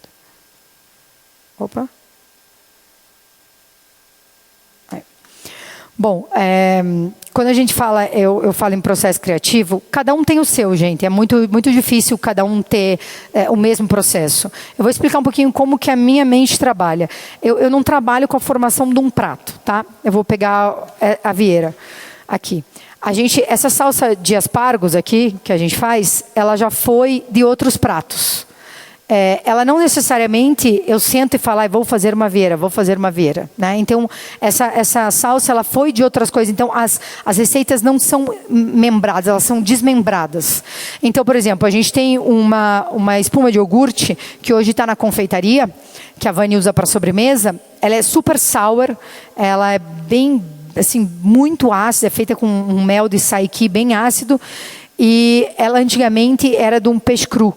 E era um leite para o peixe cru. E ela passou para a Vanessa na forma do sifão e se virou a sobremesa. Então, a gente existe desmembradas as receitas e a gente acaba unindo através de alguns produtos. As proteínas a gente utiliza... eu não utilizo carne vermelha há muito tempo no restaurante. A gente utiliza o cordeiro, vem da minha família, chama Garmater, é uma produção de cordeiro da região. A gente não tem... por que eu não uso boi? Eu não tenho uma produção de gado muito boa no Paraná. Então, por isso eu não uso. Não porque eu sou vegetariana ou não uso gado. Eu como, mas a gente não tem uma produção tão interessante quanto tem alguns outros lugares do país. Porco a gente tem o porco moura, que é uma raça que aí tem em vários lugares em São Paulo, mas é do estado do Paraná. É um trabalho da Universidade Federal para voltar com essa raça de porco. É um porco muito gordo. É sensacional a carne dele. E o cordeiro. E a gente utiliza bastante peixes e frutos do mar. Dependendo da época, né? A gente tem muito defeso, né? A gente respeita muito defeso. Camarão, lagostim, que também tem defeso. Polvo, quando tem polvo legal. Lula a gente usa muito, porque tem agora, ainda mais agora, que é a época da lula. Então a gente vai variando. E no sul a gente usa muito ostra, marisco, sururu, marisco branco e as conchas que a gente tem durante o ano inteiro. Então a gente tenta trabalhar com essas pessoas esses produtores que são menores. A vieira vem de um produtor no sul, fica no Ribeirão da Ilha, é o Vinícius, tem uma fazenda incrível, trabalha com ostra nativa. Que acho que nem chega em São Paulo alternativa, porque ela é bem difícil, então ele fica meio que só no Paraná e Santa Catarina. Ela é bem pequenininha, muito salgada, tem bastante água do mar, e ela é muito difícil de abrir. Ela não é a japônica é aquela ostra comprida assim, a nativa ela é desse tamanho, pequenininha. É uma ostra nossa mesmo, do Paraná. E a gente usa algumas coisas de Cabaraquara, que é do nosso litoral, do nosso litoral ali do estado. Bom, então assim a gente vai juntando as coisas e como a gente vai trabalhando. Muitas das nossas coisas têm processos muito longos. Por exemplo, a gente faz o oyster sauce, o nosso é com casca de ostra. É um molho que demora 4 ou 5 dias para ficar pronto. Depois mais uma redução, a gente usa todas as cascas de ostras. Casca de ostra e água. A água para cozinhar, a gente tem um equipamento que põe na entrada do restaurante, então toda a água que entra no restaurante, ela já é água mineral. Então toda a água que a gente usa para cozinhar faz uma diferença enorme, né, em tipos de caldo. Caldo, a gente vai fazer caldo, a gente nunca usa água, então o caldo bases que a gente utiliza para todos os frutos do mar, caldo de marisco, vai fazer uma salsa de marisco, a gente usa fumê de peixe para todos. E os caldos vegetarianos sempre a base um caldo que a gente tem de shimeji. Os cogumelos, para você tirar o umami, nunca usa cru, Então, você tem que desidratar eles e depois reidratar num molho, na água, ou onde quer que seja, para que ele venha todo esse umami do cogumelo. Então, a gente usa muito o shimeji preto é um dos cogumelos que mais tem umami no mercado hoje que a gente tem, e o shiitake também. Mas o shiitake, o japonês, aquele vem seco, ele é um pouco forte, então a gente tenta usar uma unidade e tal. E esse molho de ostra, a gente usa as cascas, água, retira depois de 2 dias, põe mais casca, tira, açúcar mascavo, reduz, mais ou menos 50 litros, se torna 500 ml. Mas é muito concentrado, a gente utiliza uma colherzinha de café em 5, 6 litros de molho. É bem porrada, assim, então não tem necessidade.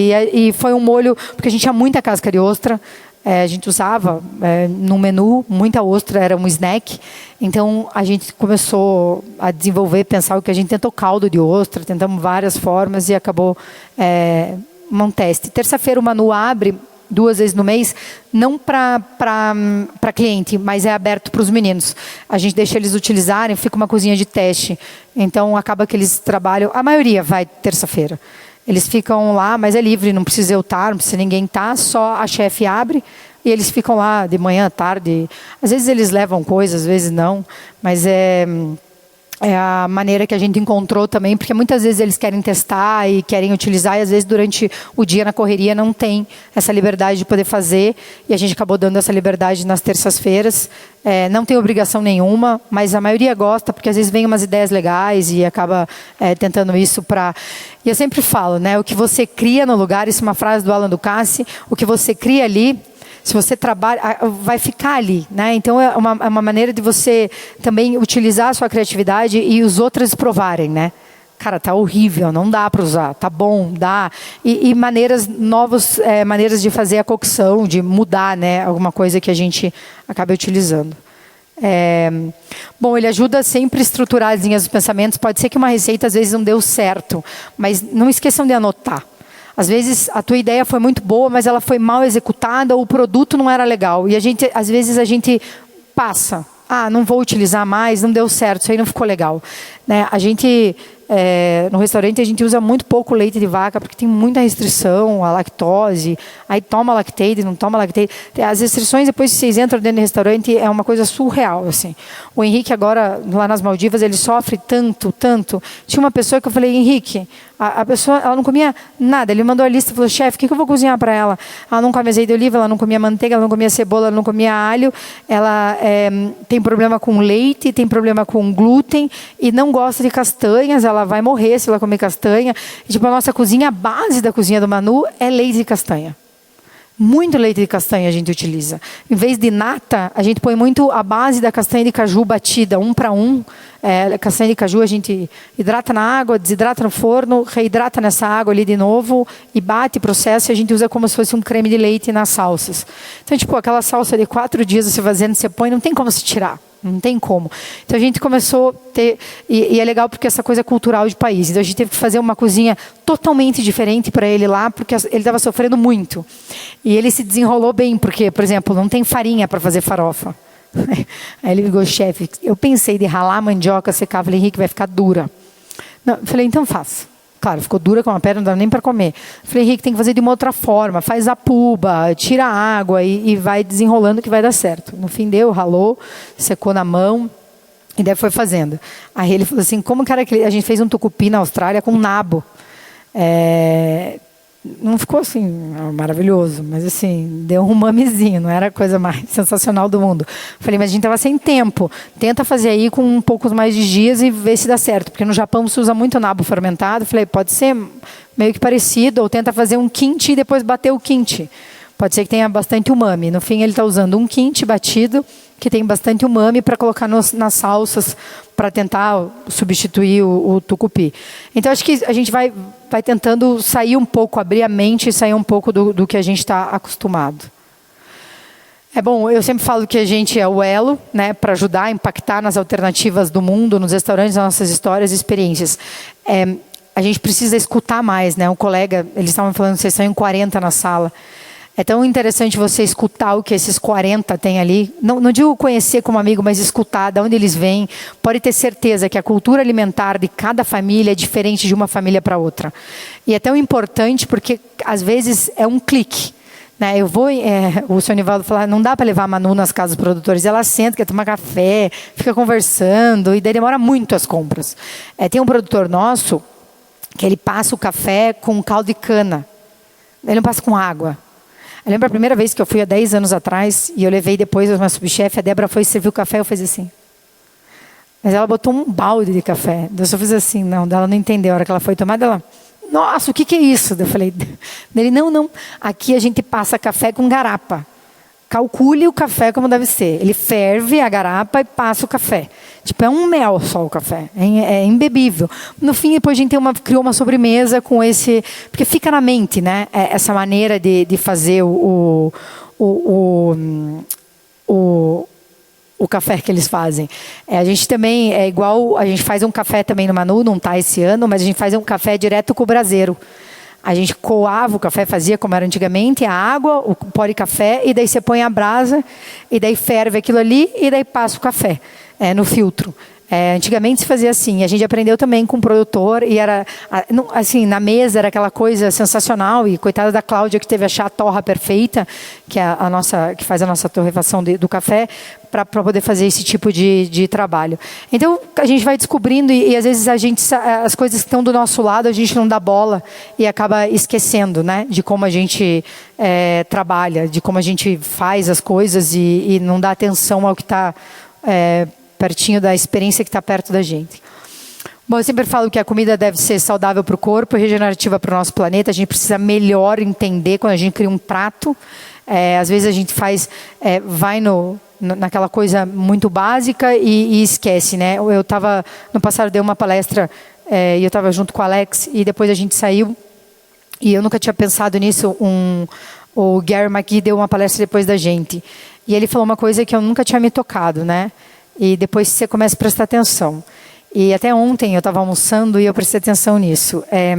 Você vai comer um risoto, né? Você dá a primeira colherada, é um arroz cremoso, né? Vamos dizer, é um arroz que está ali. Você dá a primeira colherada, o teu cérebro, uau. Segunda, uau. Terceira, já começa só por se alimentar. Aí ele deu um exemplo de um prato, vamos dizer, eu vou pegar um PF nosso, que eu comi ontem, tá? Eu estava no outro Senac, era um frango, a milanesa, era uma farofinha, e eu peguei alface com azeite de oliva, sal e pimenta.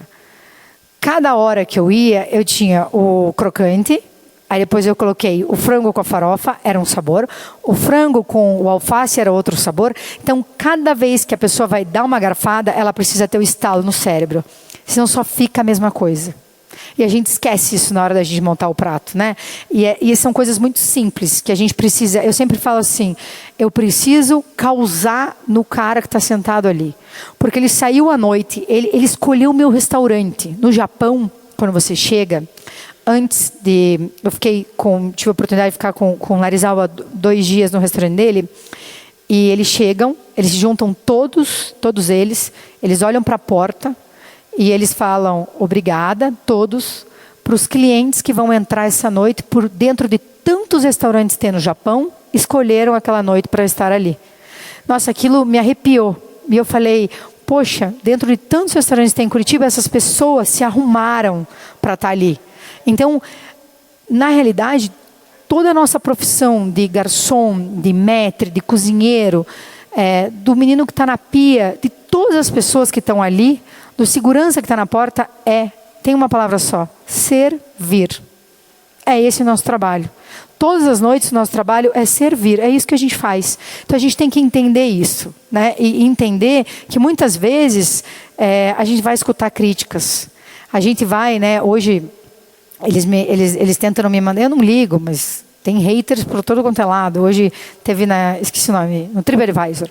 E daí a Julie, a gente tem o grupo do restaurante, daí a Renata mandou. Aí eu estava lendo, ela apagou. Eu falei, ué? Daí a Julie, eu liguei e falei, por que apagou? Eu falei que não era para mandar para você, tá aí trabalhando, dando palestra, para que te infernizar com um negócio desse? Eu falei, Julie, não tem problema. A gente tem que aprender a conviver com a crítica. A crítica, ela remói a gente, faz a gente pensar, faz a gente... Porque se fosse tudo 100%, não tinha necessidade de estar estudando, de eu estar sempre criando e sempre tentando mudar. Então, a gente tem que sempre pensar nisso. Que mudar, que criar, que fazer acontecer é uma coisa legal, é importante. É isso que é o nosso trabalho. É a gente se modelar e se recriar todo tempo, o ano inteiro. Você não precisa mudar um menu inteiro. Eu acho uma loucura quem muda um menu inteiro. Você não tem criatividade suficiente para você mudar um menu inteiro 3, 4 vezes no ano. É impossível, gente. Mas você consegue mudar o menu pelo menos 2, 3 pratos. O que o Manu muda? O Manu cria uma filosofia, que é transformação esse ano, e a gente faz um cardápio, e daí durante o ano a gente muda pratos. A gente muda alguns pratos, não precisa mudar. Vou mudar o cardápio inteiro hoje.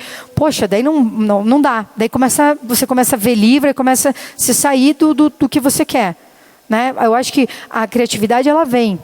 Ela vem surgindo, ela vai com anotações, muita coisa vai dar certo, não vai, mas ela vai acontecendo. Bom, a comida é ferramenta de política, economia, social, cultural, transformação. Isso tudo a gente não percebe, mas ela acontece até dentro do nosso restaurante. Né, nós, como chefes, funcionários, né, um restaurante com 13 pessoas, tudo isso acontece. Política, economia, social, cultural, é uma troca de informação. Então, eu imagino o que acontece. Vocês já repararam o quanto a gente pode transformar a vida de uma pessoa? Vamos falar há 6 anos atrás, mais ou menos isso que aconteceu. A gente comia tapioca de manhã? Não. Eu, pelo menos no sul, não tinha tapioca de manhã. Nos hotéis do sul do Brasil, não tinha uma ilha que vendia tapioca. Hoje, a tapioca, ela é nacional. Se você tem um hotel e não tem uma tapioca de manhã... Então, assim, olha o quanto a comida ela é transformadora, o quanto ela tem o potencial e o poder de transformar. Né? E isso é um ingrediente. Quantos outros ingredientes a gente acabou levando de norte a sul do Brasil? Né? A gente fala muito no sul, a ostra. Para a gente come ostra. A minha filha tem 7 anos, a Helena come 3 dúzias numa sentada. É muito comum para a gente. É uma coisa muito básica. Todo mundo sabe abrir ostra. Não tem como. A gente nasceu ali. É cultural. Né? E hoje, a ostra que sai do Paraná e Santa Catarina, ela vai ao Rio Grande do Norte. Ela vai a Recife. Então, tudo ficou... Uma coisa, a gente conseguiu... Hoje, a fábrica da tapioca, você entra no mercado, eu olho às vezes, ela tem vários lugares. A farinha de Bragança, que muitas vezes, esses dias eu perguntei para os meninos, você sabe onde fica Bragança?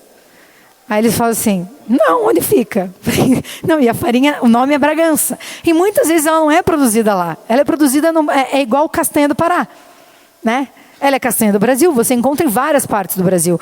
Então, o quanto a gente tem o poder de fazer essa transformação e o quanto você ensina para um cliente.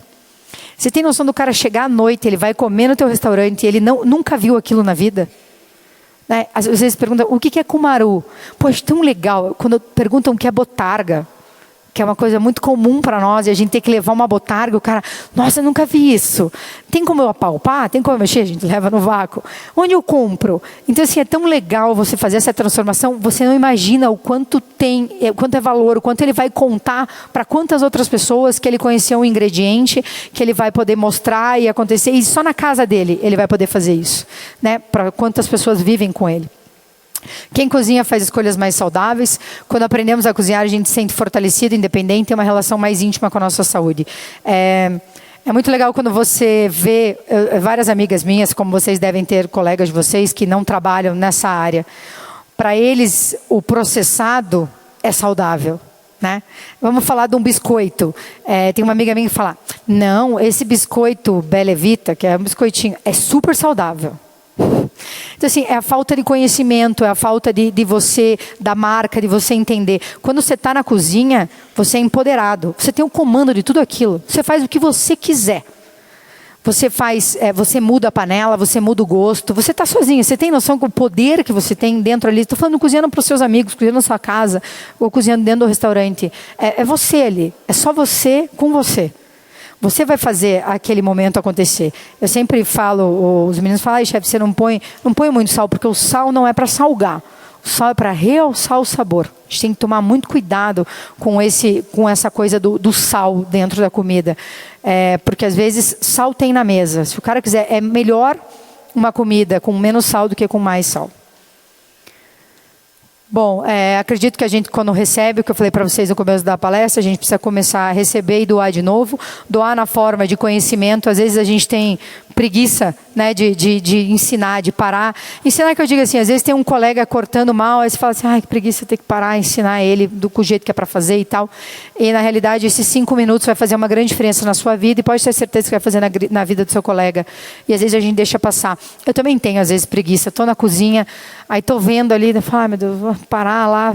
Será que vai valer a pena meu ensinamento? Você já vê que a pessoa não é uma pessoa que vai se dar bem ali, eu falo, Manuela, volta e presta atenção, a pessoa está ali, não custa nada você perder seus 5 minutos para poder ensinar, né? Eu acho que essa é a nossa obrigação com a sociedade e com as pessoas. Também não ensinar assim, porque às vezes eu paro um carrinho de mercado, né? Sabe, às vezes a pessoa está com o carrinho de mercado, algumas coisas que eu falo assim, vou ter que falar, vou perguntar. Não é possível que eu esteja comprando tudo isso. Quantos filhos essa mulher tem? Não é possível, tanto de biscoito que ela vai levar.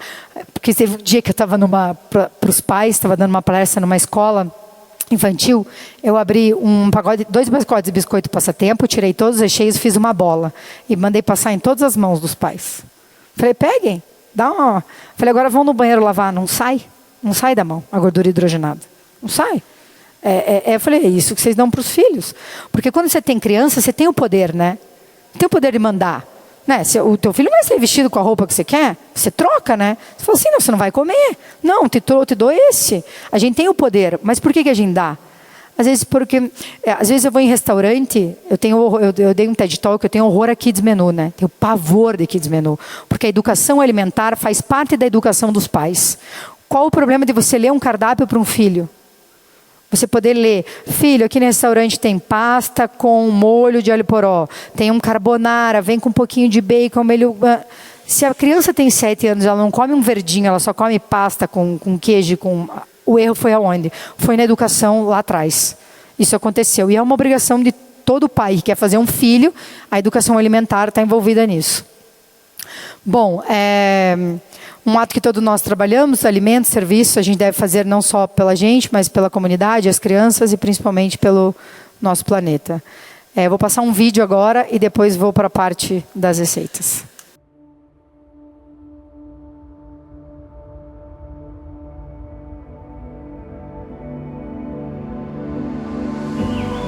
Comer é conectar-se com o todo.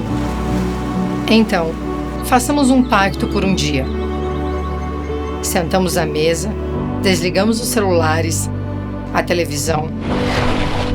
Nos fazemos presente para quem nos acompanha. Falando baixinho, como quem fala de amor.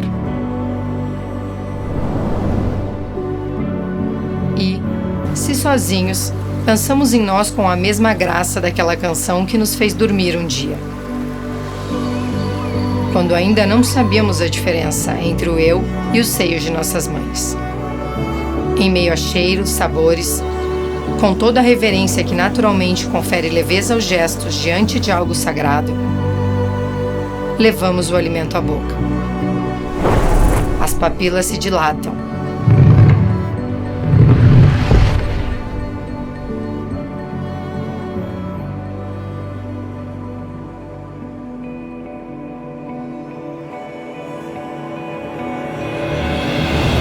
Sol, água, ar, terra, fogo, insetos, pólen, mãos, suor, morte, vida, tempo, criação.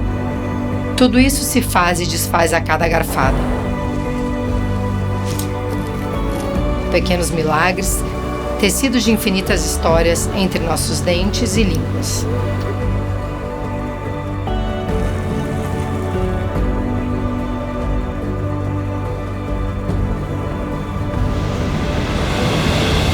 Detalhes tão pequenos que podem nos levar aos átomos, a centelha divina, a explosão primordial que se faz pulsante no alimento, revive em nós como cura, alimenta os olhos e expande nosso ser. Assim, nesse pacto de olhar para além da comida exposta à mesa, entregando e sentindo, fazendo esse grande movimento para fora em direção ao outro, ao mundo, encontramos mais uma vez as nossas origens. Lembramos, sem querer, sem esforço, entre grãos, carnes, mares, verdes, vermelhos, laranjas, texturas. Aquilo que a mente concreta revela quando se acalma. Que somos também um ponto a conectar ao outro, em uma cadeia sem fim. Criadores e criaturas. Somos, em essência, aquilo que nos alimenta. Somos natureza.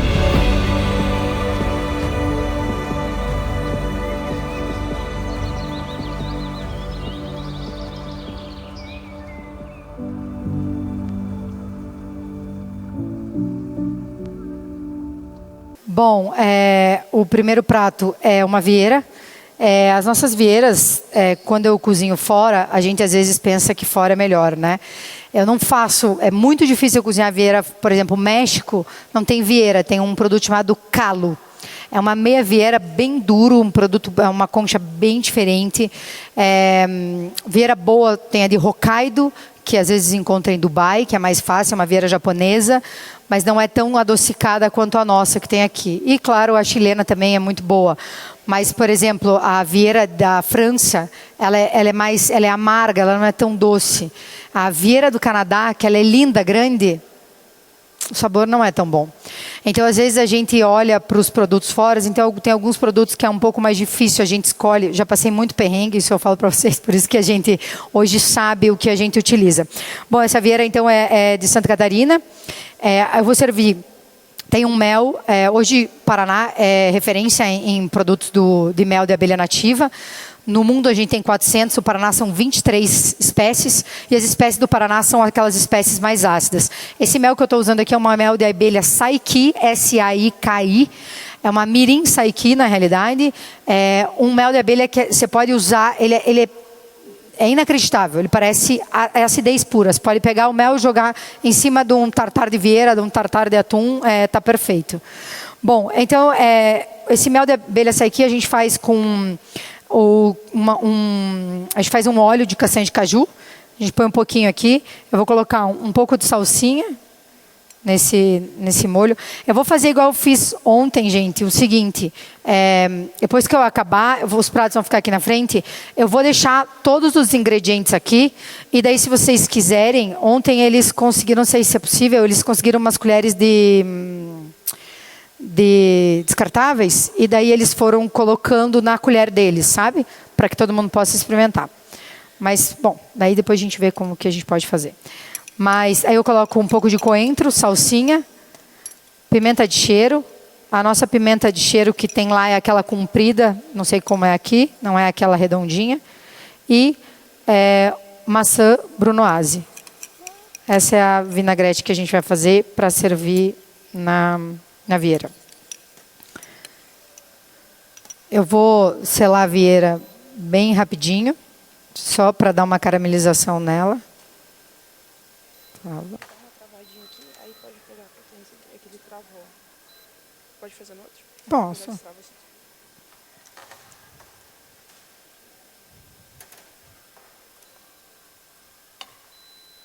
vir direto aqui e aí já aumentar. Tá. Aqui ele é bem forte. Pode ser aí, tá bom. Pode ser? Bom, enquanto esquenta ali, essa é uma salsa de aspargos. Na realidade, a gente faz um fermentado de erva doce. Aí depois a gente entra com aspargos e um fumê de peixe. É bem ácida e é um limão. A gente tem um produtor que faz ele fez um enxerto para a gente, que no fim a gente demorou bastante tempo para ver se dava certo, e no fim deu. Mas ele fez um enxerto de limão rosa com limão cravo. Então, esse limão que a gente usa para fazer a fermentação, a gente tem no Manu tem vários testes, né? A gente, quando faz um pico de limão muito legal que faz, a gente corta o limão siciliano, porque usam muita raspa, e a gente sobrava muito. Então, a gente corta o limão siciliano, entra com sal grosso e põe nos vidros. Sal grosso e açúcar. Então, 70% de sal, 30% de açúcar e os limões cortados. 1 ano. E daí a gente usa esse caldo, esse caramelo que fica. E aí outro, eles fazem muito, a gente faz bastante os melados de casca de banana orgânica, açúcar e deixa.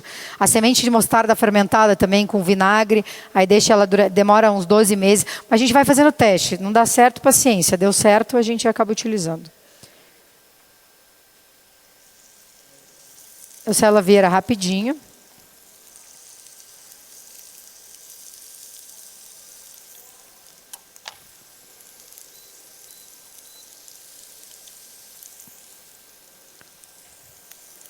Eu coloquei manteiga na frigideira.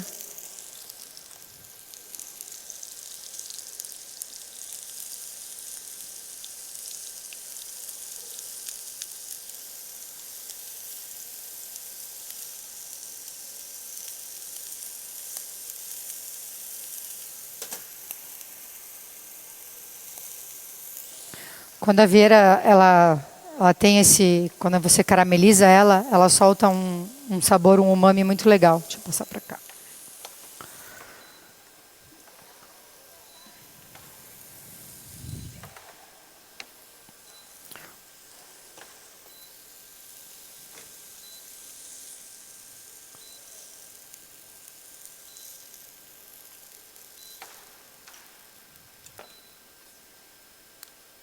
Que é o outro, né, que está pitando.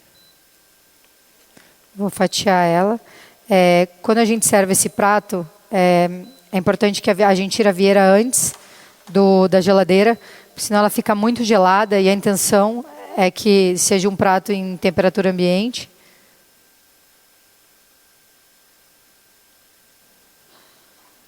Esse é um prato que a gente vai servir no inverno agora, não está no menu ainda. Que a gente tenta, inverno em Curitiba é bastante frio, então a gente tenta fazer uns pratos com que não seja muito gelado o primeiro prato do menu. Vou montar um pouquinho maior, porque daí dá para vocês degustarem um pouquinho depois, se der. A gente espalha as vieiras.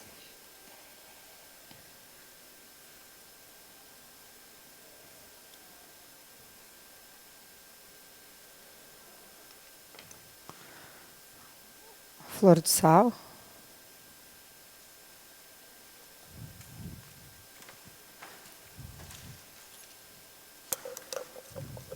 A gente tenta usar tudo que está na época, agora é época de aspargos, para que o produto seja É como se fosse uma salsa bem ácida, mas é muito delicada. A Vieira tem que pede alguma coisa delicada. Tem algumas coisas, por exemplo, para mim, grelhar Vieira eu não vejo muita graça nela totalmente grelhada. Eu vejo que a nossa Vieira, né, não as Vieiras maiores dá para grelhar, mas a nossa ela perde bastante dessa delicadeza que ela tem. Eu vou colocar vinagrete de mel de saiki.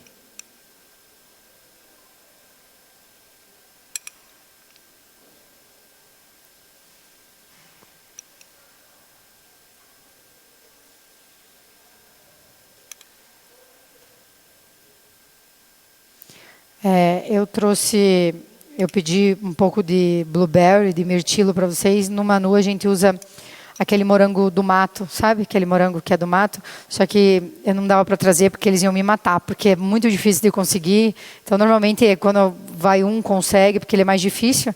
A gente até plantou numa das hortas, mas não deu muito certo.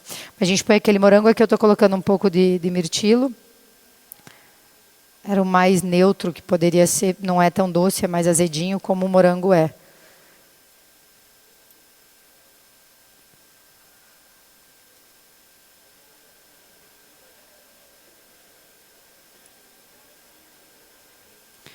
E eu vou finalizar com uns brotos de salsinha. É a própria salsinha, só tirei as chips dela, as pontinhas. A gente no menu usa muito pouco, a gente não usa broto, a gente tenta usar o produto cerefólio, dill. E a gente acaba chamando de chips, mas chips é as pontinhas que a gente tira das ervas.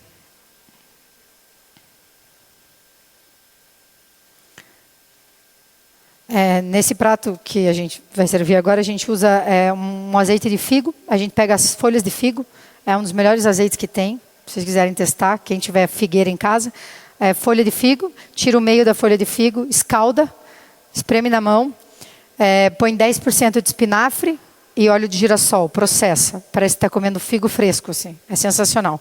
A gente usa um pouco de figo oil, só que estourou na minha bolsa ontem, então eu usei ontem só, então eu vou ficar devendo para vocês, mas dei a receita aí. Vocês podem testar para fazer. A gente pega na rua, tem muito figo, né, nas hortas e tal, e a gente tira as folhas. Normalmente 10 folhas é o suficiente para fazer bastante. Ela pesa bastante depois que escalda, então dá para utilizar. Você consegue colocar ali embaixo para mim?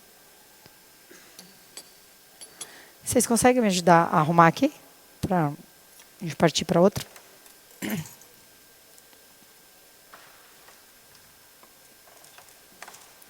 Esse daqui acho que já dá para tirar. Ó. Eu vou deixar a vinagrete aqui, tá? Caso vocês queiram experimentar. A gente pode deixar embaixo, né? Daí qualquer coisa depois. Vou deixar a vieira aqui, caso. A tábua não. Quer que põe aí? Põe num cantinho aqui, ó. Pronto. Obrigada. Bom, eu vou fazer o alho poró. Esses dias meu marido foi jantar e falou assim, você está virando um restaurante vegetariano, pare de colocar tanto prato de vegetais. Mas a gente tem um prato no menu, dois pratos são muito clássicos, que a cenoura é uma cenoura e a gente faz um trocadilho. A cenoura vem o último prato do menu, depois da carne, depois do cordeiro. E é uma cenoura, eu comia muito fermento, sabe fermento fresco de pão? Cru. Eu passava na cozinha, quando eles estavam fazendo pão, e pegava um pedacinho de fermento. Já comeram fermento cru? Então, eu comia sempre um pedacinho. E eu adorava, tem bastante... Ele fica assim, sabe? E daí, Deus me falou assim, chefe, pare de ficar pegando fermento. Não, sabe quando você quer dar parece tomar limão, por exemplo. Eu adoro limão com sal e água com gás. É meu drink favorito do serviço. Eu chego, o cumim já chega. Chefe, quer? Eu quero. Daí eu tomo isso. Ou tomo café com água com gás e limão. Coisa vocês vão ter de vocês, quando estiverem à noite. Cada um vai ter. E daí eu comia fermento, daí um dia, eles saem para o intervalo, eles têm medo de mim, né? De medo assim, porque eu vou fazendo as coisas, eu não peso. Eu vou criando, entendeu? E daí como que vai chegar depois na receita? E eu falo, não, eu botei isso, tem um negócio que a gente chama de piccalilli, que a gente inventou o nome. Gente, faz 7 meses, a gente não conseguiu chegar. E daí cada hora eu mudo. Porque eu não consigo lembrar o que eu fiz, sabe? Eu não lembro. E daí eu vou mudando, mas não consigo chegar. Daí agora... Aí nesse dia, no intervalo, eu peguei o fermento, coloquei shoyu, coloquei limão, coloquei alho, coloquei água e bati. Aí, beleza. Daí aí fui amanteigando, coloquei manteiga e tal. Nossa, ficou um negócio surreal. Tipo, sensacional. E daí eles falaram assim, chefe, quanto você colocou? Não sei. Eu fui colocando, daí demorou. E no começo, hoje quando a gente leva, estoura o saco crescia, claro, né, fermento. Daí depois você vai pegando as manhas, temos que cozinhar o fermento, na hora que ele está na panela e tal, para poder levar. Teve uma vez que a gente foi, aonde que a gente estava, imagine isso aí subindo no avião. Porque não congelava, né? Gente do céu, era um negócio, minha mala inteira, minhas roupas, em Moscou. Cheguei em Moscou, eu peguei todas as minhas roupas, joguei na banheira, joguei sabonete, aqueles negócios líquidos, shampoo. A hora que as minhas assistentes, eu falei, cara, vocês têm que vir aqui no meu quarto. A hora que elas chegaram, eu falei assim, cara, não, fedia fermento o quarto inteiro, todas as minhas roupas. Tinha vazado nessa mala térmica, calcule o troço. Porque estourou, claro, no avião não tinha cozinhado fermento, puf, abriu o vácuo, isso que põe em 2 vácuos eles põem. Estourou tudo, tipo, não tinha roupa para usar. E daí eu comecei a pendurar. Depois eu liguei para os meninos. Falei, cara, dá para colocar um pouquinho de tapioca, daí não vai tanta manteiga, não separa. E assim a gente foi aprendendo a fazer. Mas esse é um prato da cenoura.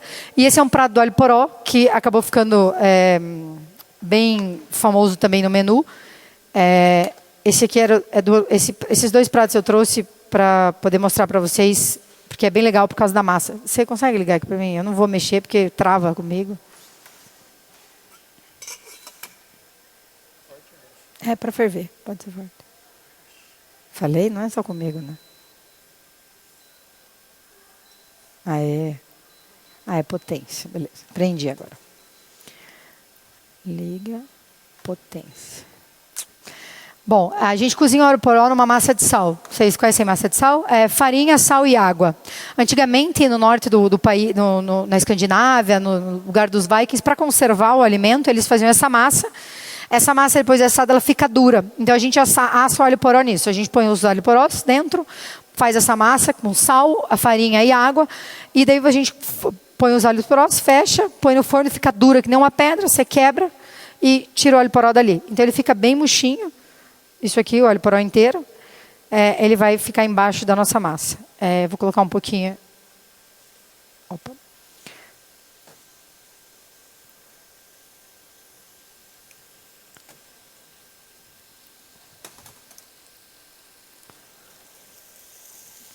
É só para esquentar, é rapidinho.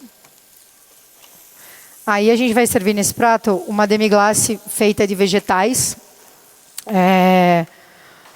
Vão vários vegetais. A base é cogumelo, que eu falei para vocês. A água dela que entra é cogumelo.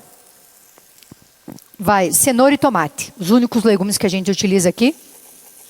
A gente faz um pickle de cenoura antes. Corta a cenoura, uma macedônia, e faz um picles dela. Fecha. Deixa o picles ficar bom. Vai uns 4 dias. Eu moro no frio, vocês também, deve ser ao mesmo tempo aqui. Deixa uns 4 dias. E depois a gente faz o processo com ela de... Põe no forno, carameliza, aí entra com os tomates caramelizados, aí põe os cogumelos, aí a gente põe o alho poró tostado, desculpa, vai alho poró também, alho poró tostado e o caldo de cogumelos. E daí cozinha e vai virar essa base. Eu vou deixar também aqui depois, se quiserem experimentar. Bom, esse é o alho poró. Fica aí. Bom, enquanto a água não ferve, eu vou montando a base do prato. Na base do prato, eu vou colocar... A gente tenta usar 100% do que a gente faz, dos produtos.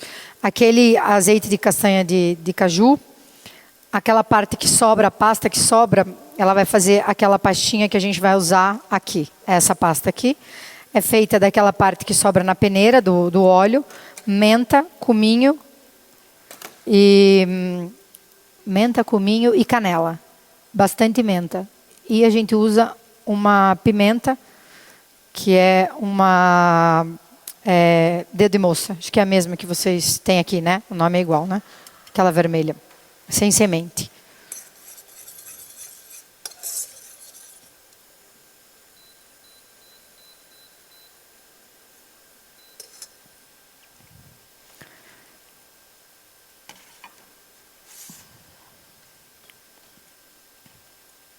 Um pouco maior que daí. Bom, eu vou colocar o alho poró.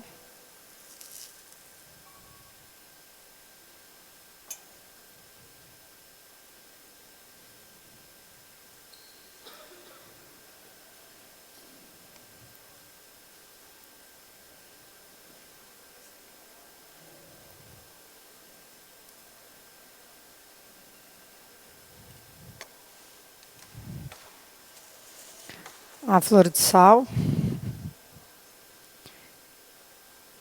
E lembra que eu falei para vocês da nata de castanha de caju, que a gente não usa? É essa daqui. Então é só a gente pega... Só que eu uso castanha crua, né? Aqui às vezes vem torrada, não sei como vem de vocês. A gente compra de um fornecedor lá em Recife.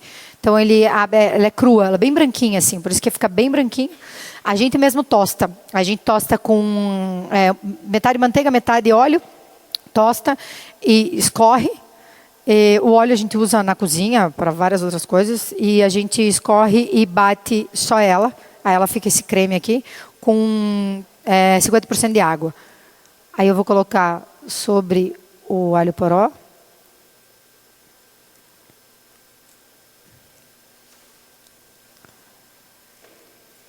Deixa eu ver se ferveu a minha água. E aqui... É uma massa normal que a gente faz, massa de fazer fettuccine. A gente faz uma massa de espinafre, é um espinafre orgânico. A gente usa o espinafre e só. É uma receita bem simples de caseira. Ela é bem rapidinho para cozinhar. Deixa eu tirar daqui. Tá aqui.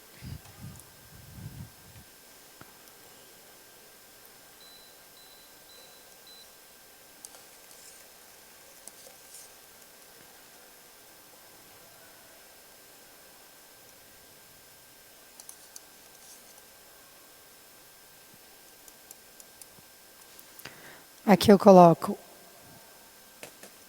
uva branca normal. 3 pedacinhos de uva. Essa aqui é uma cebola. A gente faz uma cebola bem pequenininha, um produtor nosso. Vocês sabem que a cebola ela seca, né? Essa é uma cebola molhada. A gente não deixou secar.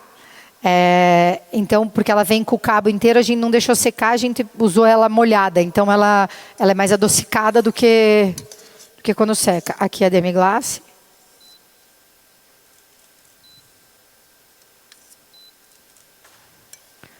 E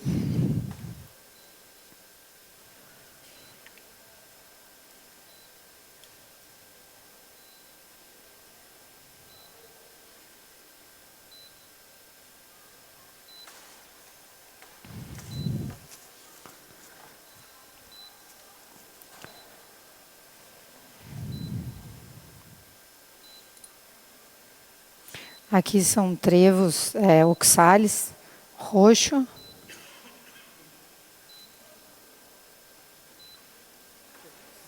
Pode desligar. Obrigada.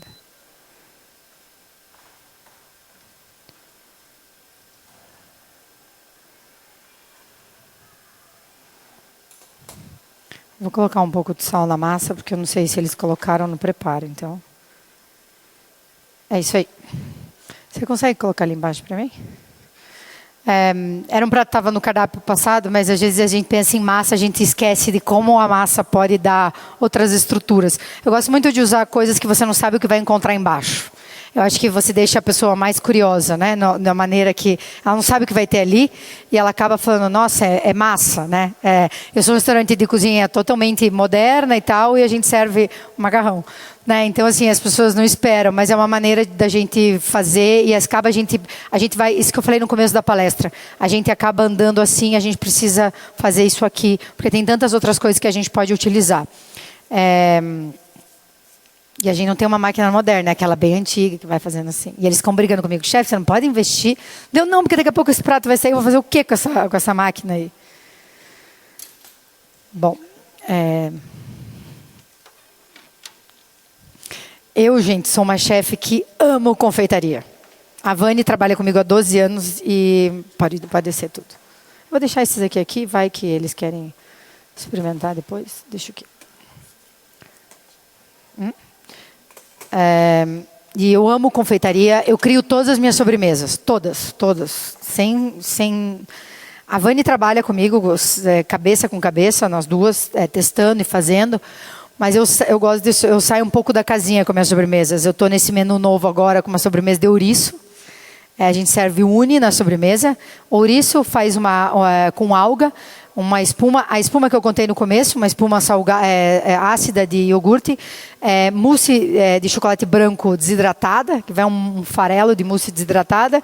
E um sorvete de fior de latte, de leite. Um sorvete. Então sempre sai um pouco da cozinha. Já teve sobremesa de alga com cogumelos, várias sobremesas meio malucas. Essa sobremesa é um pólen de abelha tubuna. Vocês sabem qual que é? Aquela pretinha que tem tudo quanto é lugar. Não sei como vocês chamam aqui, mas cada lugar do Brasil ela tem um nome. Aquela pretinha que está por tudo assim. Esse é dela com o buttermilk que a gente tira da manteiga. Então é esse iogurte aqui. Eu vou derreter isso aqui. Acho que eu vou botar uma panela que vai mais rápido. E eu vou servir com... A gente no sul come muito esse melão, conhecido como oranja ou cantaloupe. Eu gosto muito de sobremesa com fruta, eu vou precisar do sorvete. O sorvete que a gente usa sobremesa é de iogurte, mas a gente não encontrou, então eu vou fazer um fake. A gente vai usar um Kibon de creme, mas a gente usa um sorvete de iogurte que a gente faz no restaurante. Mas qualquer outro sorvete de iogurte funciona. Eu vou botar... O melão eu faço no descascador para poder ficar essas fatiazinhas assim, ó. Essa sobremesa que eu estou servindo para vocês, a gente roubou de um pop-up que a gente fez em Xangai e era uma salada. Era uma salada, a gente servia no primeiro curso, era melão, peixe cru, eram as fatias de peixe cru, peixe curado, melão, manteiga, que depois eu servi, era igualzinho isso aqui, castanha, igual, a mesma coisa que a gente está fazendo aqui, só que era com... Tinha o peixe e, obviamente, não tinha o sorvete doce, né? E o melão dá uma quebrada e... as pessoas não esperam, só que o peixe era em temperatura ambiente por causa da manteiga. Eu vou colocar ali embaixo assim, eu sei que não vai dar para vocês verem direito, mas eu estou fazendo colocando as fatias de melão no fundo.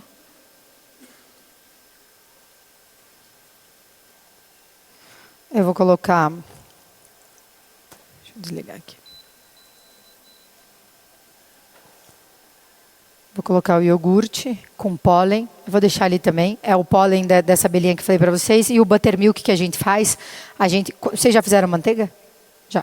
Aquele primeiro buttermilk, a gente tira o primeiro buttermilk, porque o segundo, o terceiro buttermilk vai tirando, ele vai ficando cada vez mais o soro, né? Esse soro a gente usa para fazer muita kombucha. O primeiro buttermilk a gente junta aqui. Então essa sobremesa ela não está sempre no menu, porque não é sempre que a gente consegue juntar bastante. Então quando junta, daí a Vani monta ela.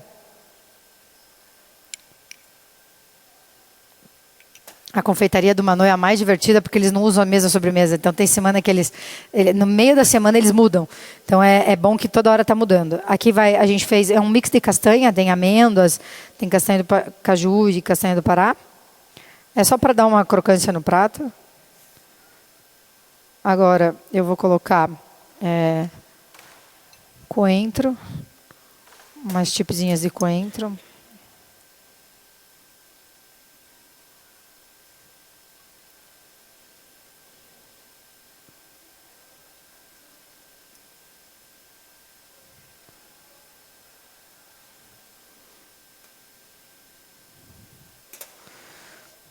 E manteiga.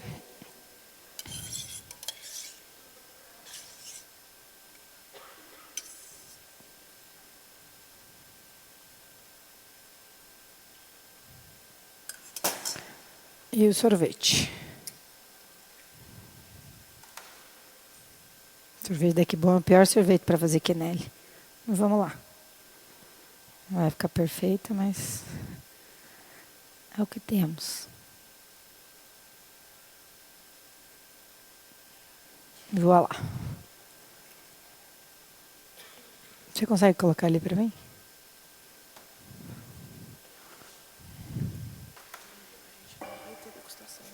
Não vou fazer. Tá bom. Claro. Bom, gente, vocês têm alguma pergunta antes de eu acabar? Alguém quer fazer alguma pergunta? Todo mundo envergonhado? Aproveitem. Claro. Bom, ela é um projeto, tá há um tempo, a gente teve uns problemas técnicos ano passado, mas a gente está abrindo agora em outubro. É um restaurante que é um outro conceito, não é menu degustação, mas é um restaurante de 15 pratos, onde você pode escolher, vocês estão um grupo de 4 pessoas, dá para comer o menu inteiro, a intenção é essa, que seja para compartilhar. É como se fosse um menu degustação em grupo. Então, a gente vai trabalhar com o que nós encontramos em Nova York. Hoje a gente vai ter uma alma brasileira. Eu acho que o mundo hoje virou uma globalização muito grande e Nova York é um desses lugares. Então, é um dos primeiros restaurantes brasileiros nos Estados Unidos, em Nova York, com um conceito um pouco mais sofisticado, mais moderno. E, bom, isso vai ser o Ela. São 60 lugares e a gente abre em outubro, final de outubro.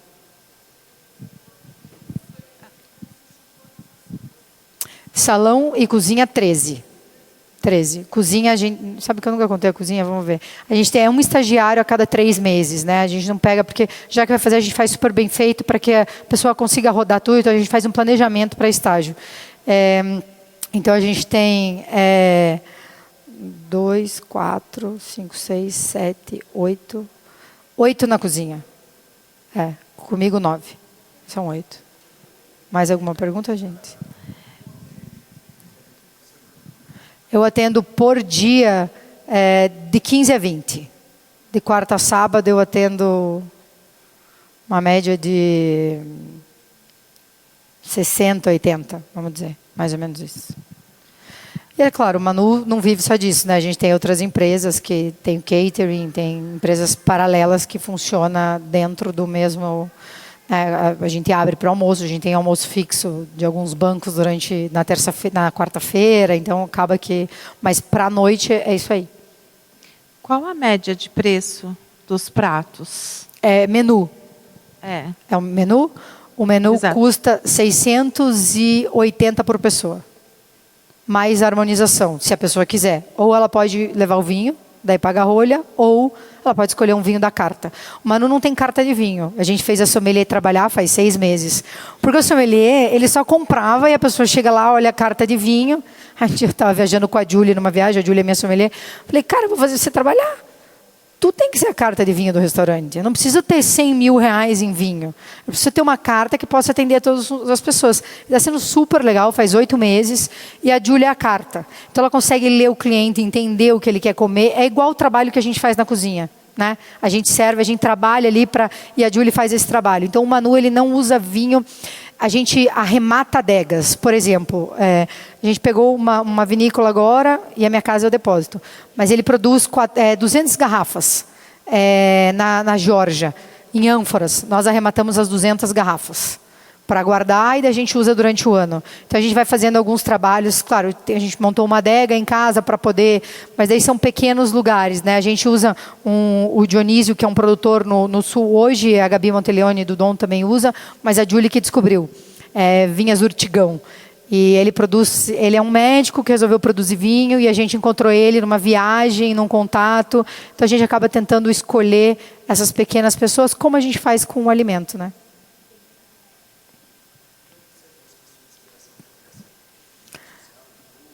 Em pessoas, às vezes numa conversa que eu estou com a minha avó, com a minha mãe, às vezes na maneira que as pessoas comem, às vezes eu presto muita atenção, sabe, nas coisas onde eu estou, sabe, prestar atenção em pessoas. E às vezes você está na praia, a gente não, sabe, por exemplo, eu estava tomando eu tomei uma caipira na praia agora nas férias, que ele fez uma mistura de maracujá com gengibre e capim-limão. Ficou aquilo na minha cabeça, mas não necessariamente para a cozinha, mas foi uma coisa muito legal, sabe? E daí fiquei aquilo, eu anotei. Não usei ainda, mas eu achei que aquilo pode ser que em algum momento possa entrar em algum lugar, sabe? Então, às vezes, às vezes uma coisa que eu como, não necessariamente que eu beba, possa entrar na comida, entendeu? Então, tento deixar assim. Isso, gente. Nenhuma mais pergunta? Bom, foi um prazer estar aqui com vocês. Espero que tenha plantado. Eu sempre falo que o legal disso é plantar uma sementinha na cabeça de cada um de vocês. E agora vocês têm que regar e sucesso para todos vocês. Não é fácil, mas é muito bom. É muito bom a gente superar as nossas expectativas, superar nós mesmos, né? Eu sempre comparo a cozinha com um jogador de tênis. Só depende da gente, né? Ou quando você está no campeonato de tênis, você quer vencer, depende de você. E a cozinha é isso, ela depende da gente, né? Não depende do lugar que a gente está, a gente consegue transformar tudo que a gente tem, é o poder da nossa mente, né? Bom, sucesso a todos vocês. E uma coisa que eu vou deixar, como eu deixei ontem, vou falar uma frase que minha avó sempre falou para mim: não se esqueçam que o peixe, a couve-flor, o brócolis, o camarão, eles morreram por vocês. Não matem 2 vezes, não matem, porque ele já está na tua mão. Então, preste atenção, o tempo é o maior inimigo do cozinheiro. É melhor você demorar 45 minutos para servir uma refeição boa do que 45 minutos e servir uma coisa nas coxas. Pode ter certeza que se você, como cliente, esperar 45 minutos e vier uma coisa maravilhosa, você esquece do tempo que você esperou. Agora, você, entre 45 minutos e entregar um lixo porque você está nadando na cozinha, porque você não teve tempo de se controlar e controlar a tua equipe, você destruiu a noite de uma pessoa que estava ali sentada comendo. E que ela vai pagar, mas ela não vai voltar. E isso vai... você não consegue dormir. Eu já passei de você deitar na cabeça do travesseiro e se sentir mal. E eu quero hoje que todos os meus cozinheiros, que eu saia do restaurante feliz e todo mundo possa dormir feliz. Vocês vão sentir isso e vão lembrar de mim. que é tão bom você poder dormir tranquilo do que você dormir estressado, você dormir mal. É a pior coisa quando a gente faz um mau serviço. Então lembrem disso para que sempre a energia depende do chefe, depende de cada cozinheiro, né? A gente é uma equipe e depende do salão também, né? Porque o salão fica naquela, tá demorando, vamos, tá demorando. E a gente precisa ter o controle para poder controlar, né? Os dois lados. Mas sucesso a todos vocês. Espero que eu tenha deixado uma boa mensagem. E, bom, gente, o que vocês precisarem, eu respondo todas as redes sociais, o que vocês precisarem perguntar, eu mesma que respondo, não tem agência. Então, eu estou ali sempre. Ontem respondi milhares de perguntas que me fizeram. Hoje me bombaram o Instagram de perguntas, eu respondi todo mundo. Sucesso, gente. Obrigada, viu? Obrigada.